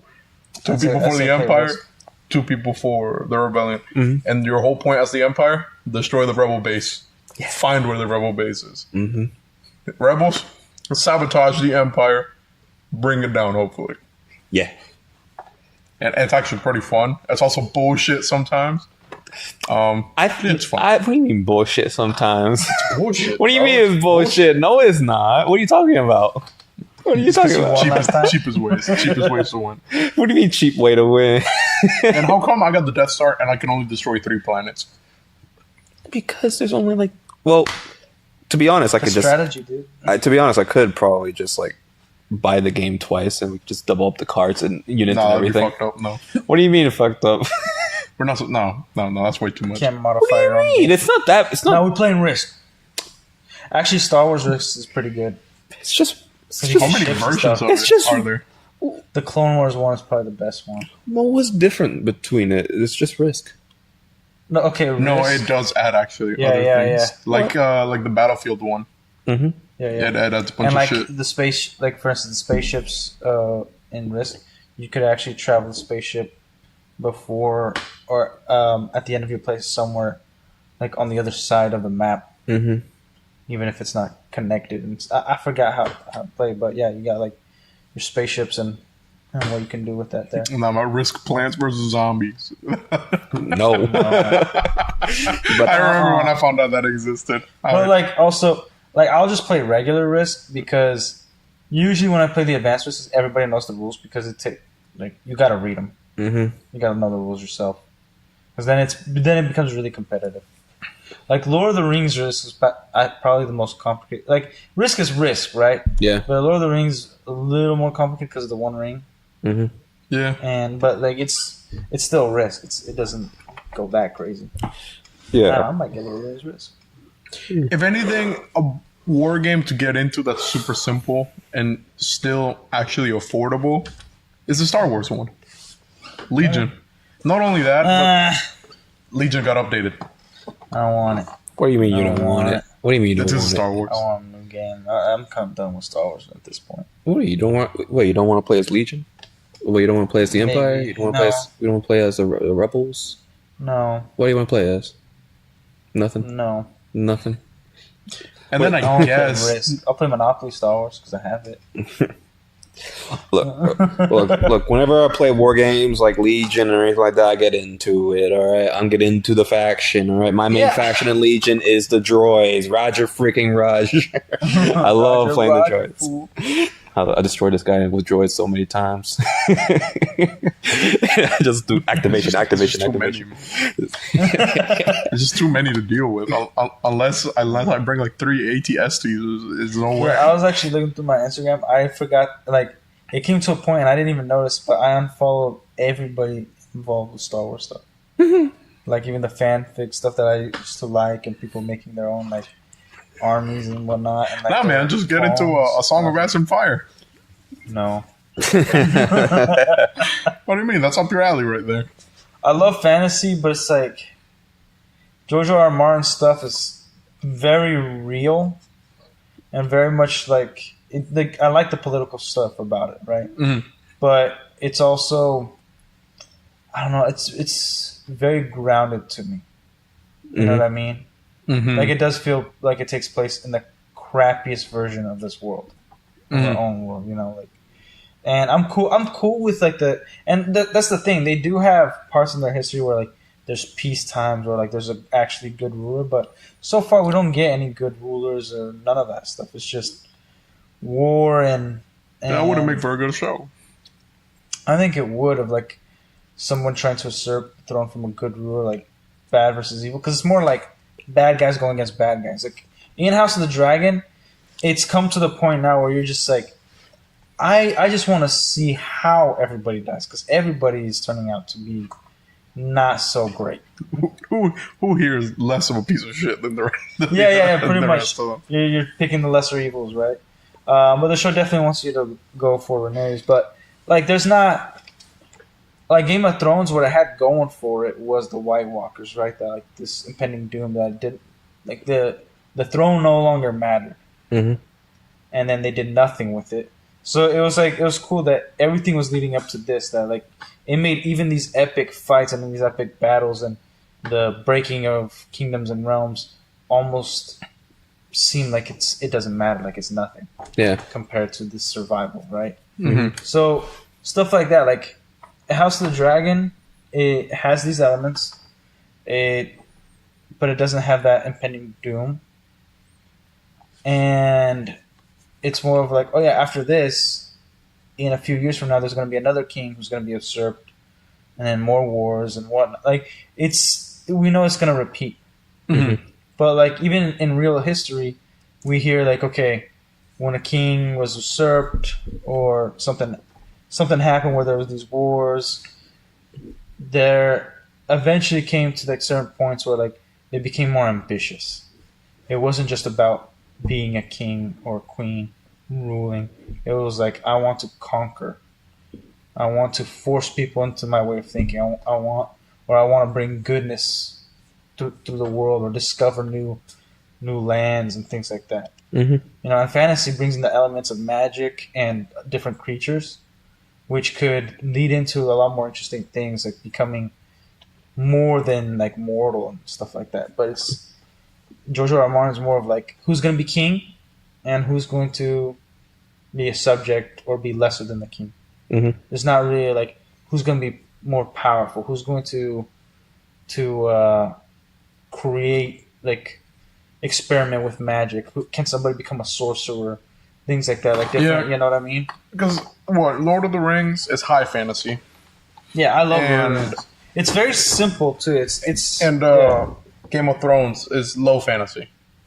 It's basically just the medieval era with some added elements. Yeah, with some magic and that's it. And creatures and stuff like that. I mean, very, very majorly overly violent medieval era Game of Thrones. Like, I haven't really watched Game of Thrones at all. You would love it until season 5. Like, here's the thing: when it comes to Game of Thrones, I feel like it's going to be like the same way I watched The Walking Dead, where it was good. It like the first episode was awesome, and then it started to dip. No, more like I would watch the first 3 seasons, feel like, all right, that's the end of the show, and then not watch it again. Well, even though Walking Dead's on its 10th freaking season. Okay, I'll give Game of Thrones this. Regardless, you never feel like that until. Like you literally actually you feel that way when you're done with the entire thing. Yeah, you felt like you wasted your time because of the ending. The last 2 seasons, atrocious. Right. And then season 5 is pretty like there's good things, but you're like whatever. And then season 6 is half and half. But like it's intriguing, and you care about each and every single character. It is definitely up your alley. Like, dude, you would love it. Like every episode, it's something very different. Mm-hmm. Like it's like how you develop characters, like who is a bad guy, who is a good guy. There's all these things that are happening, and it's like, is this person going to become a good guy? Is this person going to become a bad guy? Yeah, there's a lot of these elements in there, and there's the political intrigue and what can make something fall and rise, and personalities that can like bathroom break. By the way, go ahead. Stuff like that. So Game of Thrones. Like how you described it, low fantasy, I completely agree. But I prefer high fantasy because I think there's just more possibilities. Yeah. Now, I like having high fantasy with like true medieval form, right, as Game of Thrones is.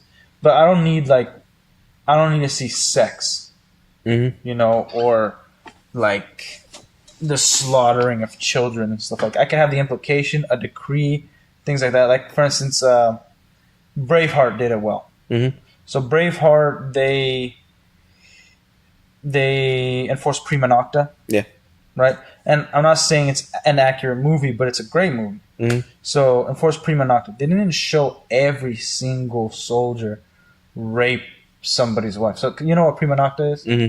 So yeah, like just for, I guess, the audience, the prima nocta is the king's soldiers will have the first night with any peasant's wife. So when they get married, the first night is spent with the king's soldiers. And for some reasons, like reasons vary. This particular reason, it was to breed out the Irish and the Scottish. It was both the Irish and Scottish. Yeah, but I think the Irish came later. But same thing. Okay. no, legitimately, like the same tactics. Yeah. Well, I'm talking about as people, like the nation. What do you mean as people? Like, people either consider themselves Scottish or Irish. Some people do that. What do you mean consider themselves? You're either born Irish or you're born Scottish. Yeah. That's what I'm saying. But like, they wouldn't. Okay. What I'm saying is not the same thing. But it's anyway, the same tactics. Yeah. So prima nocta was enforced. I'm like, I'm okay with like having the decree. And like how they did it is, one was there was a wedding, and then the husband almost died, but the wife was like, I will do this because it's the law of the land, even though this sucks, right? Yeah. So then he goes, and the crappy thing about this is that like obviously, as the husband, you're gonna want to consummate the marriage. Well, if she does get pregnant, you're never gonna know if it's yours or that soldier's. You know what I mean? Yeah. And so, big problem. They never show it, and then the reason why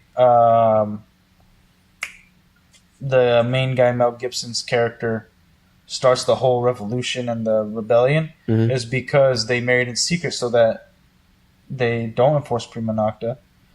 And then she like hit a guard, and there was like this whole thing, and then I guess they found out that she was married, and then they slit her throat. You know, because they slit her throat because she assaulted one of the king's men, and it's considered an assault on the king itself, right?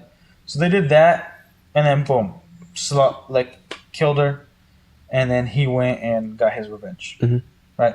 So, and there was an implication of like the men running after, not an implication, they actually ran after to rape her, and so that just those scenes imply that happens in this world, but it isn't. We don't have to see it. You know what I mean? Game of Thrones does show it, and actually, for sometimes there's dialogue in these sex scenes that do lead into other things. So it's almost like it's not like you have to see it, but you have to listen to it. Now, I don't need that in my fantasy. I'm usually going there for the political intrigue, the development of the world, and obviously the fighting and the creatures that live in this world. So it's one of the reasons why I love Lord of the Rings. And Lord of the Rings, but like it is very simple, good versus evil, very very clear cut, and I prefer it over Game of Thrones. But I see where Game of Thrones did better with the politics. We get more involved with a kingdom or specific characters ruling and things like that, and kind of like, I guess in terms of fantasy, kings and queens are like the lower tier because they're not mages, they're not conquerors or angels and these humanoid creatures with power, right? Yeah. They have political power. They are allowed to rule the common folk. Yeah. Right. So I like it, but you know, we and other books have that in Lord of the Rings universe, Tolkien's universe, Middle Earth. But yeah, I just don't. I still have yet to see, other than Tolkien, a different fantasy that captures the things that Game of Thrones has, but isn't I guess a rated R to rated X type deal. You know what I mean? Yeah, I know what you mean. And so that's why I was excited for Warhammer. It's not, I know it's not medieval, but it's something fantasy that's like sci-fi fantasy and it's something very new to me. And now hearing the whole Henry Cavill situation and like almost zero to no interest, I just don't know what to think of it no more. Because also we're not getting any good media. Like, is there anything you're excited to watch when it comes to Warhammer? When it comes to anything, like Wolverine and Deadpool coming out, I don't really care about that. When it comes to media coming out, no, not really. Can't think of anything, actually. Don't know if anything new's coming out. Don't really pay attention. Oh, Alien Romulus. You excited for that? Yeah. See, it looks pretty decent. I saw the trailer as well. I didn't know what to think of it. I just felt like it was the original Aliens, or the original Alien. Yeah, and they're just redoing it. That's what it felt like to me watching the trailer. You know what? I'm completely fine with that. Yeah. Yeah, it's time that it's time the first Alien movie actually got a proper remake. It's been 40 years. Wait, but the first Alien movie was perfect. It's a great movie. It's a great movie. Yeah. I don't think it needs a remake. I'm not saying remake. I'm not saying remake in the sense of like, oh, it's a horrible movie. You mean like a reboot of this franchise? Not like yeah, it definitely needs a reboot. God, that Alien franchise needs a reboot. Yeah. I don't know what's been destroyed more, Terminator or Alien. Terminator. That's not a debate. It's freaking Terminator. All right, Alien. Look, Alien in and of itself, it didn't like go to shit. All right, I'm gonna tell you this. Like, the last few Alien movies that came out, they were fine. Like, to me, they were fine. Like, yeah, it was like the engineers and all this other intrigue. The Prometheus, Alien Prometheus, and the last one, they were fine, passable movies to me. When the hell was a Terminator movie even passable after Terminator 2? I said 3 was passable. Okay. It wasn't like... Okay. It was like we accepted it. All right. Now name the other 4 movies. Yeah. Like, come on. Like, I don't talk about Aliens 3 or Aliens 4 or Alien vs. Predator because, to be honest, it's like that was kind of like the 90s, early 2000s thing, was to make these stupid crossovers for no reason. So I don't really pay attention to that. I liked Aliens. I like Alien. I liked Aliens. I liked the last 2 movies. I liked them. Now, when it comes to Terminator, I only ever freaking watched Terminator 1 and 2, and that's it. Yeah, that's the only ones I've shown my wife. She's never watched them until I showed it to her. Mm-hmm. And then number 3 exists, but I never got around to showing it to her. Not because I didn't want to show it to her, but it's just like, I just really like where he holds a coffin. He just has the minigun. Yeah. And then coming to one Terminator movie's defense. Terminator Salvation.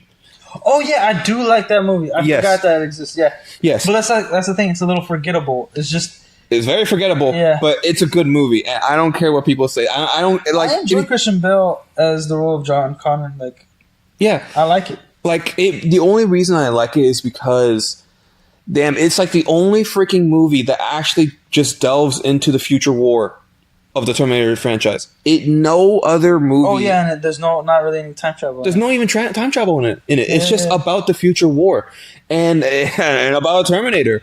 Like, it's a war movie. Yeah, it's a war movie. It is, and it's a great war movie. At that, the CGI is awesome. The practical effects are awesome. Everything about it is great. I can't like comment on it because it's been so long. I remember there was some issues that I had with writing at the time. Now I don't know. At the time, I wasn't as into as I am now, so I don't know if I was correct or not, but I've never not watched that movie and not enjoyed it. Yeah, and well, Terminator Salvation. I've never watched that movie and not enjoyed it. Yeah. Well, Terminator Salvation in and of itself, it does have a few writing problems, inconsistencies in some parts. It's not a perfect movie. It's not Terminator 1 or 2, but still, it's still better than the rest of them, I think. Like the Terminator media I would consume right now are probably the upcoming video games and all that other stuff. Like, I've played the video games, and the video games. Oh, did you see that there's going to be a new Terminator anime?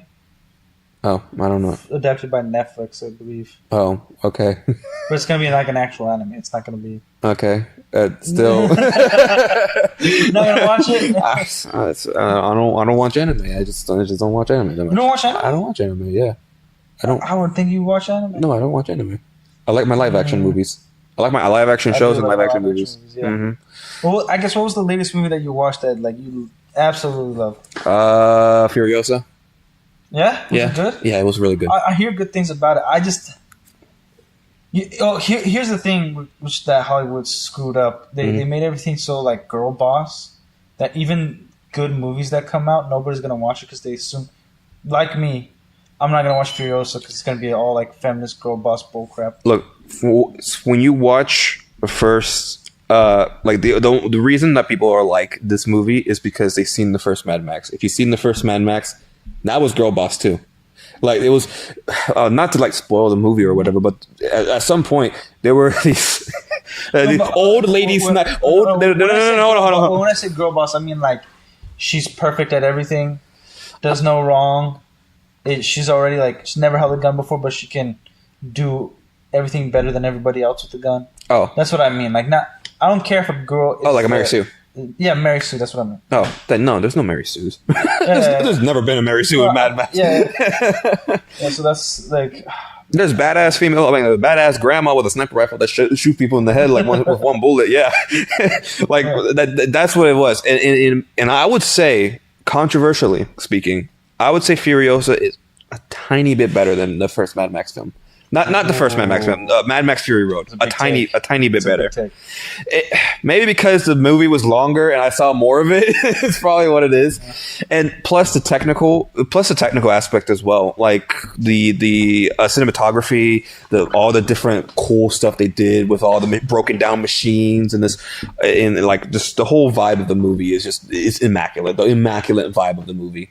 It's something, and they build more upon the world than they did in Fury Road. They build more upon the world, and like you can actually kind of see like these settlements that are just built up, and then they're operating in this wasteland of a world just like completely destroyed.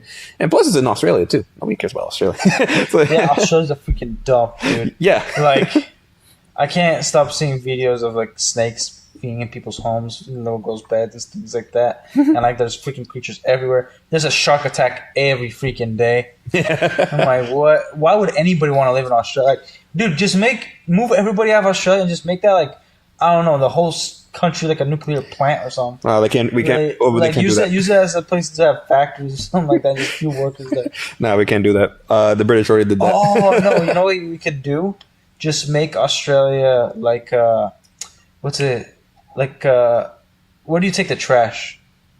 I mean, where do you take the trash? Trash can? No, like, no, stupid. Like, a landfill? A landfill. Just make all of Australia a landfill. There's already a hole in the ozone layer over there. You're gonna make the spiders stronger, bro. What are you doing? What are you doing? Yeah, but then we can become hell divers. Who landed in Australia? They know we're gonna land in Australia. Australia sucks. Oh, and everybody I know that's moved there, they've always come back and they told me like it sucks living there. The laws suck. The government sucks over there. The freaking animals are everywhere. Well, what do you expect? It was a British penal colony. Not like there was a lot going on there in the first place. Yeah. Oh, and they lost a war to the emus or something. Okay, let me defend the Aussies on this one right quick. All right, F 'em. Look. It was a whole debacle. Look, it was the government. It was the government's fault. Gay. It was the government's fault. Okay, it's always the government's fault. You know what the government said? They said, "All right, here's a mission." Guns to the emu. No. Here's three guys. They got. This is after World War I, so it's the 1920s. So here's three guys, right? You got like a major and two sergeants, and they're equipped with one machine gun and 1,000 rounds of ammunition. And their whole job is to gun down emus. And for some freaking reason, emus are so like bodily thick that they could take a few machine gun rounds. For some freaking reason, they could take a few machine gun rounds. So you're just gunning them down, and they're just running still away, and you don't know if you're gonna kill one or not because they're still running away, and you're like, "Well, how are you not dying?" and sometimes they'll just go around just looking at what they've done, and then there's just a few emus just still wounded, just standing up looking at them, and they're like, "I shot you like 3 different times. You gotta be kidding me!" Like, hey man, still like, and plus they didn't people that lost a war to an animal, and it wasn't even a lesser creature than of their intellect, and the government only stopped doing it because they're like, we're not killing enough emus, so we're going to pull back our military. And then here's what they did. They gave a contract bounty for all the farmers, basically $1,000 per emu killed. They retreated the army, but they just gave the contract. The white flag. They waved the white flag. Up the war. But then they hired a bunch of mercenaries to finish the war off because that's what they did. They're still doing it, so they still lost. No. They don't do it anymore. Yeah. They won. They won. They don't do that anymore. You see, in 1921, I consider that the second war. In 1921, the JF it was like, what, they put a bounty on emus, and it was like farmers who kill emus would probably get like $750 per emu bagged, and then that was way more effective. They were bagging emus left and right, and then in 1922 they finally discovered something, a technology never before seen, a fence. They put up fences around their farms, and then the emu problem was disappeared. F. That's legitimately what happened. A fence. They put borders, man. Medieval farms never had a fence. They didn't have problems until they freaking went to emu land, and then they had problems, and it didn't conjure up that they had to put a fence around the farms. And then they put up a fence around the farm, and then boom. Yeah. It was so goofy. Yeah, we're talking about how like the Terminator franchise is the one that's been raped the most. Yeah, because any other franchise. Yeah. Yeah, he was like, "Oh, who got?" So there was like that Sarah Connor Terminator live action show. Oh, what? It's on Hulu. Uh-huh. It was supposed to be like a spin-off, like a different interpretation, but kind of same universe as Terminator. Mm-hmm. It's following Sarah Connor around, I think, after number 2. And the chick that plays Sarah Connor is the one that plays Cersei in Game of Thrones. What? Yeah. What are you doing following Sarah Connor around after Terminator 2? What's the story behind? I don't know. What's the story behind that? I thought you were bringing it up because you knew something about it. I know nothing about it. I'm just bringing up that it exists. Thank you for bringing it to my attention. That this exists. When you go when you're scroll, there's so many things I find that never knew existed. Like a version 2 of a movie that never needed I didn't know there was an Undercover Brother 2. I love the first movie. The second one sucks. Yeah. I was like, oh, there's a second one? 5 minutes in. Oh man, there's not a second one? Yeah, exactly. That's why they're hidden. That's why it stays hidden. Hulu's full of things that stay hidden. God. You're not going to find some hidden gem. There's no such thing as that. I found a few. Oh, which one? They got Sonic X. Hulu has Black Knight. Phenomenal. Have you seen Black Knight? Hulu also has the majority of dubs for anime that isn't on a anime streaming site. Dude. I'm not gonna watch anime. You should watch it has Gundam. Knight. Yeah. It has the majority of the dubs for Gundam. You should watch Black Knight. You'd think it's hilarious. It's anime. No, it's live action. Black Knight is like a regular movie. Oh, okay. It's a medieval movie. Goofy movie. Like a comedy. It's like Scary medieval. Movie, but if it was medieval. And not as stupid as Scary Movie. Yeah, but they take it seriously. Oh, okay. Yeah, it's pretty good. If it wasn't for the main character being there, it would straight up just be a medieval movie. That actually reminds me of that little. It was a YouTube collaboration they did. It was like a 7-minute long video of what was it? A medieval fighting against the Predator. The Predator set in a medieval fantasy. That would be crazy. Yeah. The video was actually pretty good. I would actually be completely fine with that. Yeah. Be completely fine with that. Maybe I mean, hell, the Predator has fought Native Americans now. Yeah. And settlers. So I can see him fighting a couple Vikings. No, it was like a couple of nights. In order for it to work, you'd have to have xenomorphs too, I think. Because there's no way a dude with a gun going against a dude with a sword that can blast hole through plate. But here's the thing about the Predator though. It's the only reason they would use a gun is if their prey is using guns. If they're very honor bound. They're very honor bound creatures. Do they do it? Yeah. I thought they killed xenomorphs with their little. Oh yeah, the difference is, dude. Xenomorphs are animals. They've been fighting for millions of years. Xenomorphs are for sport. Okay. The xenomorphs are not even there for sport. It's war. It's not even hunting. It's war. All right. Fine. I'll concede to that. And then in Prey, I think the one where he goes after the Native Americans. Did not watch that. I barely seen it. From what I know, he doesn't have any or most of the armament you see the Predators usually have. Yeah, I don't have it. And it adds a whole lore reason to that now, which is they earn the weapons they use by killing greater targets. So here's something I heard. I know that you don't like collaborations. Mm-hmm. But here's a crazy one that I heard. So the creator of Terminator is also the creator of Matrix, and she said that it's the same universe. No. That's retarded. Yeah. That's stupid. Why? Do you know? I've seen. Yeah, I don't know how she ties it in, but gotta get out of the Matrix, bro. She created the first one, the novels and stuff, and they're pretty good. I never read a novel that was connected. I don't know if it exists, but she said it was in the same universe. From what I understand, when it comes the humans in the Terminator are not that retarded because the humans in the Matrix are freaking stupid as hell. Not in the first one, only in the other one. No, in the first one, no. The whole reason there's a Matrix is because the humans were dumb as shit. Do you not know why the Matrix existed? And they should make an AI that would help out their lives, and then they just became here's more intelligent. Let me tell you. Let me tell you what happened here, right? So Humans created disgustingly educated. Humans created robots and they were living together, yada yada. One day we have a whole robot wants to be alive. He was abused by its owner. He kills the owner in self-defense. The court says that robots are still property, and then all of a sudden people are starting to get rid of their robots and robots become sentient. And so they do a whole migration. They go to a country and then start building their own city, and it's nuclear powered, right? Now the humans, they don't trust the robots. You see, the robots built their own country completely based off of nuclear and sun power. We can't have that. Even though the robots have been so forgiving of the humans. They've sent ambassadors. They've sent like people. They're like, hey, we want to try to like cooperate with you humans. We can forgive everything that you've done to us. Even your attempted genocide of us. We can forgive that. And the humans said no. And so what did? They nuked the city. And so the robots were like, I'm done playing this. Is this from the first movie? Yeah. This is before the first movie. Okay, this is all before the first movie, right? But did they explain the first movie? I gotta rewatch this movie again. It's some of the Matrix animations that I saw that was was a canon Matrix animation. Did you see the new Matrix movie? No, I'm not gonna watch it. Anyways, so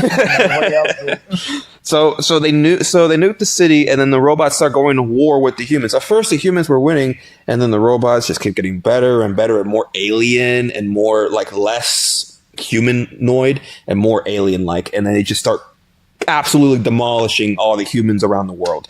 And so what the humans do, they're like, we got a plan. You see, all these robots, they're solar powered. So you know what we're going to do? We are going... No, do you want better? They will blot out the entire Earth's atmosphere so sunlight will never reach them. You know in the first Matrix movie why everything is dark in that movie? I thought it was because the robots did No, the humans did it. The humans created an everlasting storm around the entire Earth that will completely block out the sun from the entire planet. See, just so they can be like, ha, robots have no power now. So the Matrix is in the Fallout universe. No, Fallout still has sun. Still got rain. It still got everything. Even it just sucks. Look. When it comes to sucking, the Matrix sucks. The humans suck in that. Like, oh my god! You opened my mind to a whole new. I need to watch this movie again.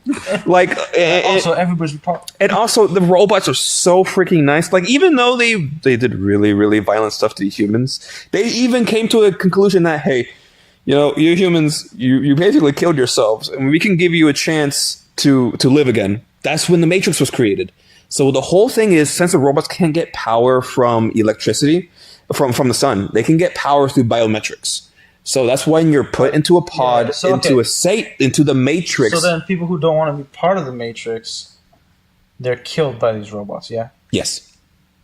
That's the whole point of the first movie. To earn the humans to earn the freedom, to earn the blue pill or the red pill. You can either stay in the sleep and be used as a battery for robots, but you'll be happy life, you'll be completely bliss of it. Or you could take the red pill and you realize the world fucking sucks, but at least I get to live with it. Neo, he's the chosen one. Yeah. And then that's when Neo agreed with the robots, and the robots agreed, okay, if humans choose to be in the Matrix, they can choose to be in the Matrix. If they choose to be in real life, they can choose to be in real life. I thought the whole point was that the Matrix wouldn't allow it.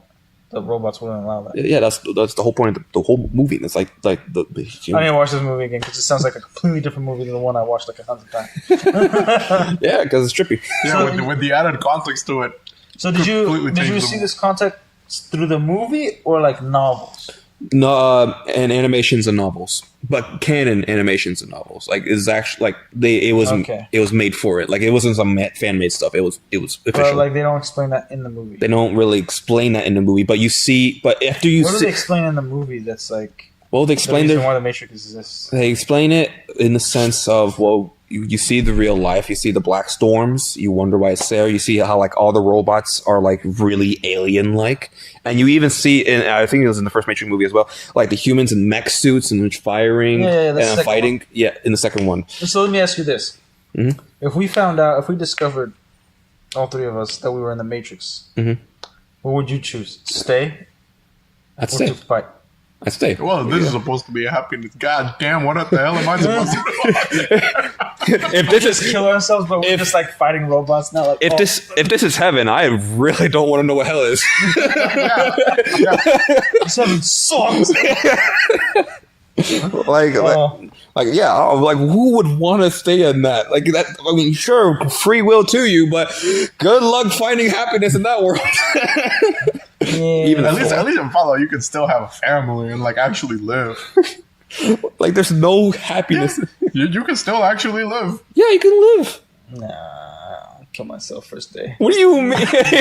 There's still settlements. Nuclear bomb. And stuff. Oh, damn. Nuclear bomb. What? Well, I want to say you. Let's be honest. We might be one of the few million that die from the bombs. But if you were to join that universe after the bombs, you might live. You might live if you're in Montana.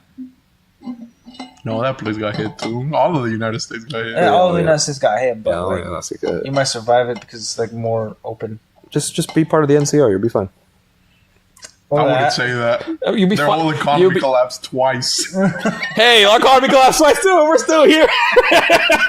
No, you gotta be part of the enclave. What? No. He about to spit his drink.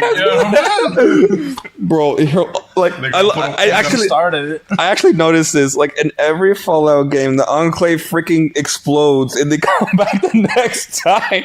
Like what is it, the second one? And the whole oil rig, and then they're like, oh, they came back in number 3. He's gonna get put on Frank's, and then he's gonna get killed by Frank accidentally. Frank Horgan. Nah, he won't get killed accidentally. Damn. Frank Horgan is a good guy. You know, he has lunch with his people. You know. Yeah. Okay. Yeah, he does. If you play, remember the Fallout 2 game? He's like, just like, yeah, he's a nice guy. Yeah. All right. He's a nice guy. Man, there's some things I need to still learn about Fallout. I'll probably get a little bit into Warhammer for the future, but not like the tabletop game. No one ever said get into the no one said the tabletop game. Like what? I do want to play Risk though. Yeah. Like what about Warhammer is what interests you the most? Guns. Space Marines. Okay. Like what specifically? I just really like the sound of the gun. That a video I watched one here, like the. So you're gonna be a Space Marine, right? No, I don't really care. Like I don't know too much about the world, but I think it's kind of cool seeing a different take of a sci-fi thing where like there's human experiments and it's the servo skulls. Yeah, like, all stuff, but it also deals with like a religious thing. Oh, you're crippled? You know. All right, you're a door now. Oh yeah, that kind of stuff. Like it's really wacky. From everything I hear, it's super wacky. It is wacky. Also, I have yet to see something that that does religion well in its fantasy world, fantasy sci-fi especially. There's no Actually, speaking of which, so Latin America usually didn't get a Warhammer a lot, and once they started, it was cool, right? Yeah. But someone made another version of it. I still have to get much into it, right? But the whole premise is you're not fighting aliens. You're still fighting demons, but they're like actual demons from the Bible. Demons. Yeah, so the Bible. That's why I like Demon Slayer. Obviously, it's a completely different take than what demons are supposed to be. Doom. But yeah, Doom is another thing. Like I like that element of the supernatural. Not only just like monsters and stuff, but like angels and demons. Yeah, the show I enjoy. But like fantasy, a lot of it does have to do with religion, like churches and synagogues and all that stuff. Like they did it pretty decent in season 5 and season 6 of Game of Thrones, where Cersei's taken. Oh yeah. And so's the queen. So I think it wasn't like I think it should have been a presence throughout. As in like it's a war on a different front in a different way. And like in sci-fi, like we had the Jedi in Star Wars, but they're more like peacekeepers, and then there's not really a god, which I'm cool with in Star Wars. I'm talking about sci-fi. There's actually like worship. Like that's one thing Dune has over Star Wars, but I'm not saying Dune is particularly exciting. Their books suck. I hate the Dune books. Can't get past the first one. I even tried reading the second one, just like maybe like I'll just start off in the second one because it's got to be much better if they got a second one after the first one. No, it's still garbage. And I'll probably still watch the movie at some point. Yeah. I'll watch both movies. Oh, there's a new... By the way, there's a new... I don't know if it's a movie or a show, but I saw the trailer on HBO. There's going to be a spin-off series of Dune. Yeah. Well, I'm definitely not watching that. I still haven't seen the second ones. Yeah, I still haven't watched even the first one. But yeah, like... So I think when it... Whatever religion it deals with, which is usually always Catholic, I think it brings a big element into like medieval, anything medieval and fantasy, like because it brings up character motivations and different type of character motivations, and then you get, especially like Vikings, you get a big thing with Vikings is what they believe in, and then when they're fighting against somebody who believes in something different, there's like an intrigue there. You know what I mean? And then sometimes people fight because of those religious reasons, whether it's a good reason or a bad reason. They'll fight for that reason other than what they hold true. You know what I mean? So funny thing about the religion and Warhammer is like it's just a combination of all sort of things that all sort of human religions in the human Imperium of Man, because there's the Orthodoxy, there's the the Imperium of Man, the Imperial Truth. There's even a sect of the different religions that doesn't even worship the God Emperor, that are called the Mechanicus, that worship the Omnissiah. And the only reason the rest of the Imperium tolerates their different belief system is because they're the only place that gives them the guns. Awesome. You give me guns, we go, my God. Yeah. Like, you can worship any god you want, just give me the guns. That was the only reason they were allowed. Yeah, because when you play Darktide, there's a tech priest in the shop, and every time you talk to him, he's like, "May the Omnissiah grant you passage," or whatever. And I'm like, "Oh, okay, I'm here for my bolt gun." I'm gonna go fight for Emperor now. Exactly. I just want my bolt gun. I just want my bolt gun. Yeah. And all the different demons that are like in the Warhammer stuff. It's just four factions. I love when something like say it again. I just love when there's something supernatural, something beyond just humans. Yeah. And like even beyond creatures, like spiritual elements. I think that's why I really like witches and mages, because they're dealing with different powers and they could get corrupted by delving into certain spells or powers. Oh, Psychers can get so easily corrupted. Yeah, Psychers can get. It's like, and for the vanity of power, usually, you know what I mean. So it's like, I always thought that was like an interesting element, because then what's really controlling a person? Mm-hmm. It's funny. Like, I think Warhammer is so diverse in terms of the lore that's what intrigues me about it. Because it almost seems like an impossible to test. Because everybody tells me about every time I talk about Warhammer or talk to somebody that knows about Warhammer, it's always some other obscure thing from left field that I would never think of. Like, oh, you could turn somebody into a door, or just like a floating machine of a brain. And I'm like, what the freak is this world, man? In a past stream, I explained to him what happens to people who can no longer fight, and now still some of use to the Emperor. Oh yeah, they only do that is because for some reason AI, whenever AI is created, they immediately want to kill all humanity. So to tame them, they're like, okay, what if we mix the human brain with the AI, and then there you go. That's how you get servitors. Either that, or you get turned into food. And the corpse starch is the best thing for the Imperium. Corpse starch. Yeah, you have a whole bunch of population. Like the population of humanity now in the Imperium of Man is way in the millions and trillions and the gazillions. It's just trillions and trillions and trillions. Because, as of right now, the lore, one planet falls every day or something like that. Oh man, let me tell you about all the planets. There is a property that I do like, because it does have a religious aspect, is actually Halo. When it gets into Halo 2, like the aliens are the Covenant. And that's the whole name. Yeah, but and so like it's not real. It ain't real. Yeah, it's not real. Like, but that's the thing. It's like, because of their belief, they're doing certain things that with somebody without that belief would never think of doing. And sometimes it's atrocities, sometimes it's good stuff. What good? I mean? Wait. When was the last time the Covenant did something good? They united a bunch of different species together. The Tau did they created and they an didn't have to do organization. all that. When the Tau united, hold on. Let's think about this real quick. The Tau united species based off mutual respect.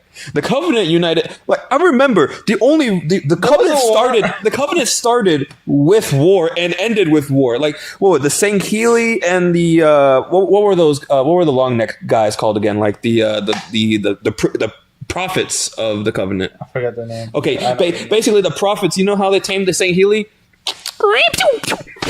Yeah, it sounds like the Catholics. Yeah, and then here comes what do you mean, like Catholics? And here comes what the Grunt Rebellion that almost completely demolished the Covenant. And so what does the Arbiter do at the time? Does all right, you continue fighting, we're going to nuke your entire homeworld. Yeah. It's called colonizing. Colonize. If you don't want to join us by force. Yeah, that was the whole point of it's just joining by force. No, but like I'm not saying that's the best way to do it. Yeah, but it's a way to do it. The Tau go about it a whole better way. Yeah. It's like the whole reasoning is why they attack you. See, this is why you should join us. Because we can do this, but instead to your enemy. Yeah. For the greater good. Now you join or we finish. No, okay. There was that, like the Covenant also, like they convinced multiple planets to join because like, okay. So why the brutes join? Oh, the brutes. Hunters. Oh, I think from what I remember, the taming of the hunters was because the like little worms can interact with the technology. No, but it's also the ideology of it. They were able to articulate it better. Because the brutes, same thing. The brutes are the strongest, and it was about convincing their ideology, like converting. Because not all Sangheili have joined the Covenant, but the main Sangheili planet has. Mm-hmm. Right? Not all the brutes have joined the Covenant. I've seen a cutscene where a bunch of like Sangheili are fighting brutes. What the hell is that about?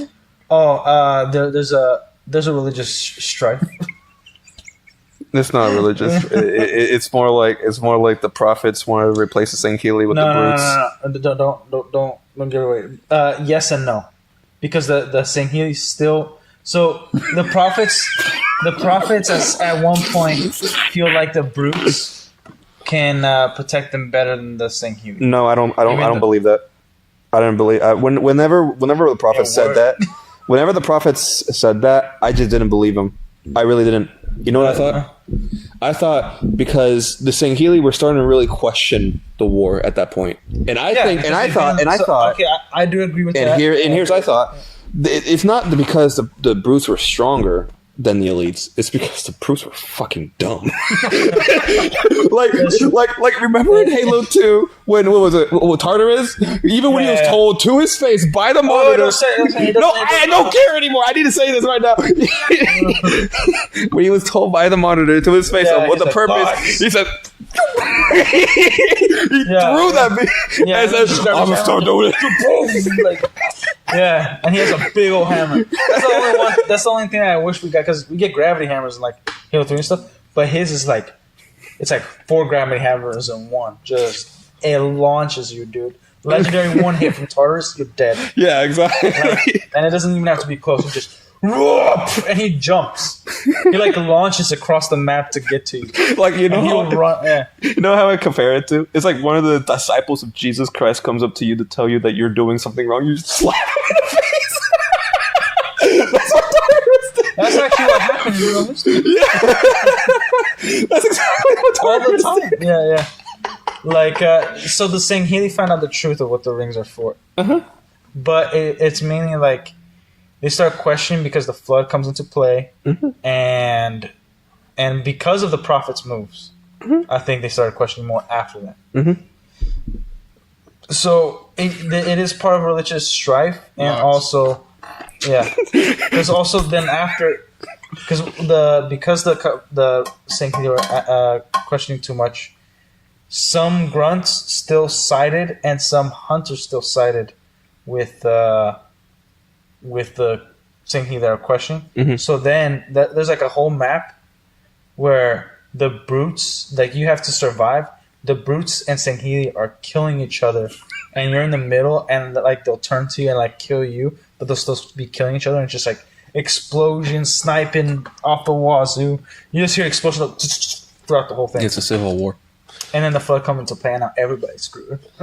Oh yeah, that was like back then where I didn't really think about it that much. I was like, oh, that's cool. Then now I think about it, and I was like, man, there's a lot more detail and like nuance to the story than you think.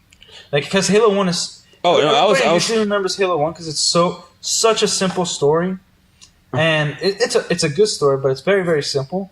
Lays out it's like the first episode of a show, and then Halo 2 is like the rest of the season. You know, or I'll think about it this way: Halo 1 is like the first 5 episodes of a show, laying down the foundation, and then the rest of the season is like Halo 2, and then the end season 3 is Halo 2, and then the finale is Halo 3, and it's like... Because then, like, Halo Reach is a good prequel side story, right? And then ODST is like, you're in the middle of it, and now, still a great story, but you're following a different character. Still hate that they killed the team from ODST in, like, a throwaway one-liner. No, and, like, a newspaper clipper. But they're not all dead. Yeah. Only because from what I remember, they all die in that riot or whatever. No, Buck survives, and he becomes not only one of the greatest like war heroes. He's embedded into the Spartan 5 program, and he becomes a Spartan with ODST armor. That's crazy. Yeah, because he's still an ODST at heart, so he had his armor special convention to still be a Spartan, but he has exclusively ODST armor, and nobody else has it. So yeah, we are ODST, and he becomes part of Blue Team. I hate Halo 4 and 5 so much. I don't mind Halo 4. Don't like the armor. Halo 5 story is doo doo. What is that? That's the first one Dom played. Yeah. Mr. the Lord of Great Takes. I hate Mr. Dom. I like everything. There's nothing bad in the. I feel like Dom was when I he still hasn't gone to the phase where I discovered that movies can be bad. Like I watched like Van Helsing. I love that movie. Straight. I love it. Yeah, but I love it. Great action, straight ass. Not straight. I wouldn't say it's that bad. But like for instance, Spider-Man 3, that was the first time when I was a teenager that like my cousin was like, "Yeah, that movie sucked," and I'm like, "It was Spider-Man. What do you mean? How could it have sucked?" And then like when he started talking, I started thinking about, I'm like, oh no. Transformers 4 was the first movie I saw where I just said it was sucked. Yeah. Yeah, Transformers 4. This is my first disappointment. My first of many. Yeah, many. Like, dude, I watched that entire movie. Which, like, I kind of am jealous of Dawn at times because I'm like, man, I wish everything seemed good to me as well. I wish I could be happy. Dude, I wish I could be happy like that. I watched that entire movie, and I remember the dinosaurs being such a giant, trivial part of, like, the trailers and stuff. And I was just like, where are dinosaurs at? Show up for like the last 20 minutes of the movie. I was like, that's all bullshit. That's how I felt with the Zack Snyder Justice League. I'm like, oh, we're gonna get Henry Superman Cavill. shows up like and he's like, last 30 minutes. Like, so I had to deal with 3 hours of bullshit. Not only bullcrap, but the scene like that for 3 hours in my ear, and then I get Henry Cavill as Superman for like a good 2 minutes. Yes, sir. Man, lick my balls, man. That's you know something I'm scared of watching? You remember how hyped I was for the Arc animated series to come out? Yeah. So it came out, right? Yeah. Have not heard a single good thing about it. Love the game. I just hope it's good. It's good enough to where I can live with it. Probably not. It doesn't shit itself so hard. Probably not, dude. I don't know. I was never really into Arc lore. You know what I was into Arc for? playing with you. That's fair. Yeah, that was real. That's real. Freaking like middle of the school night, just hopping on Ark, building a boat, going around the world, battling the Megalodon. I remember the Megalodon first came up to us, and I was like, "What the fuck is that?" With a cannon? Didn't even hit with a cannon, bro. It just destroyed our entire boat, and I was like, stuck in the water. I just see this big ass fish. I'm like, Sea of Thieves. You probably, I think it's on Game Pass. It's on From Game what Pass. I remember. I probably can play it. Dude, Sea of Thieves, funniest shit ever. We were in the middle of the storm, right? Playing this fucking shanty while the voices. Giant fucking just megalodon. Boom, outside of the ship. Shit! Start trying to fix it desperately. And then Eddie was like, Eddie was on the crow's nest. On the crow's nest. He was like, oh my god, guys, I think that's a giant shark. And I was like, you didn't fucking see it coming from a mile away. That bit came out of nowhere, bro. And the lightning strikes, and then the fire on the way. There's that fire on the deck. And then getting into fights with other ships. Eddie was talking about, so put me in the cannon, bro. I'm gonna go over there. Fucking Dom. One time, grabbed a keg of gunpowder. And he goes, yo, check this out. Puts it on the boat. Shoots it. Boom! And the boat just fucking blows up and it sinks. And we're like, what the hell is stuck on this fucking island? I remember I was so pissed off because I remember this one time we were on an island. We were on an island. Hilarious. We were on an island digging for treasure, and then I just see smoke over the mountain. I was like, "What's going on?" I climb up the mountain and see our fucking boat is on fire, and then I run down. And I see the culprit. Dom put a fucking banana on the fryer and let it burn, and it fucking caught fire, and the fire started spreading. You think he did this so he could test it in the video game before he does it in real life? I swear. And then the fire started spreading even more. I was like, oh my god, this is so bad. Not because the boat's on fire. It's because there's fucking powder kegs in the boat. And the fire kept spreading, and we were trying to put it out. And then all of a sudden I just hear... I remember I was under the deck of it, and as soon as I was about to launch the last bit of water to turn off the fire, it touches the powder keg, and all six go off. And I was like, that was my boat. I paid for that. You're gonna pay me back. You're gonna pay me back. My whole boat sank because of one fucking banana. One burnt ass banana. Actually, one ate the banana. Oh, and then the first time that we faced the Kraken. Oh yeah, So we're just chilling, right?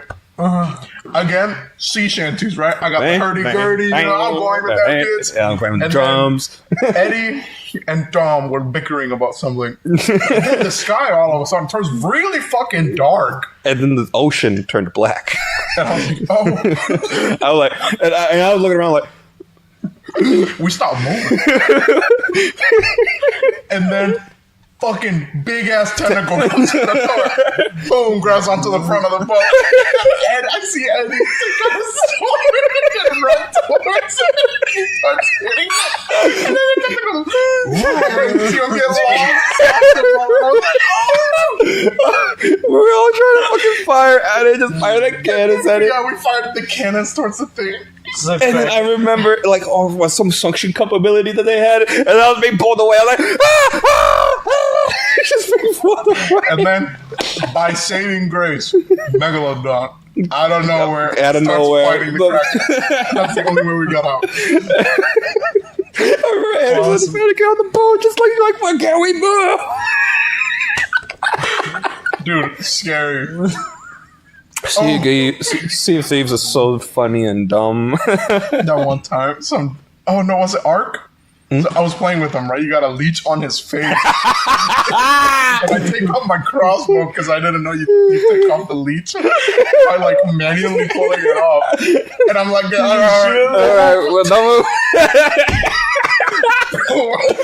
And then he just, ooh. And I remember I spawned back in, and then another guy spawns in on the boat. We don't know who this guy is. And it's just like,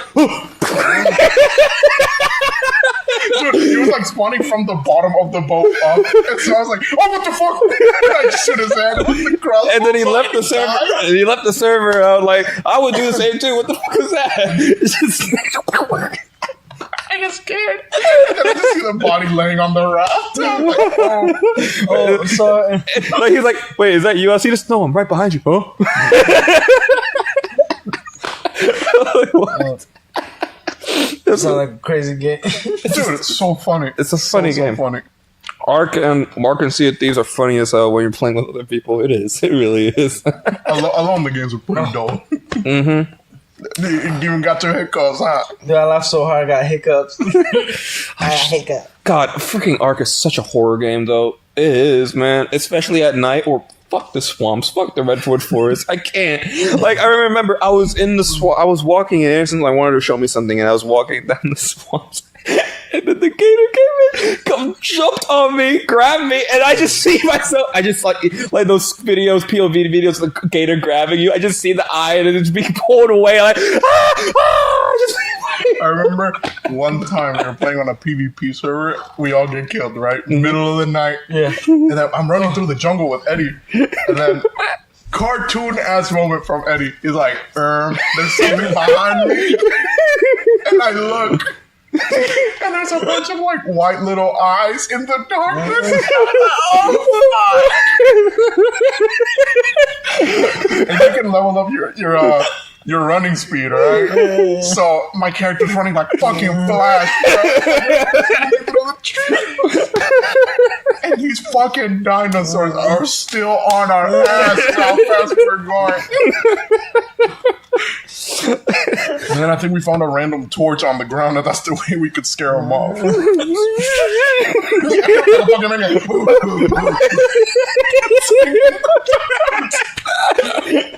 Yeah.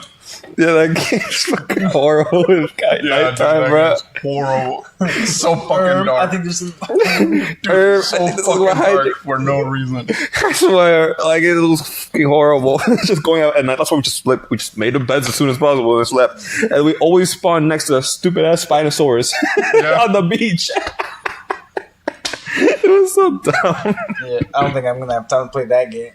No, hell no, you won't. No, that's gaming session right there. But I gotta leave because I got work tomorrow. We all gotta leave. We all gotta leave. Okay. It's for this episode, last rock. Thanks for coming out. Yeah, Try to not get Hit killed that by back. dinosaurs. Goodbye.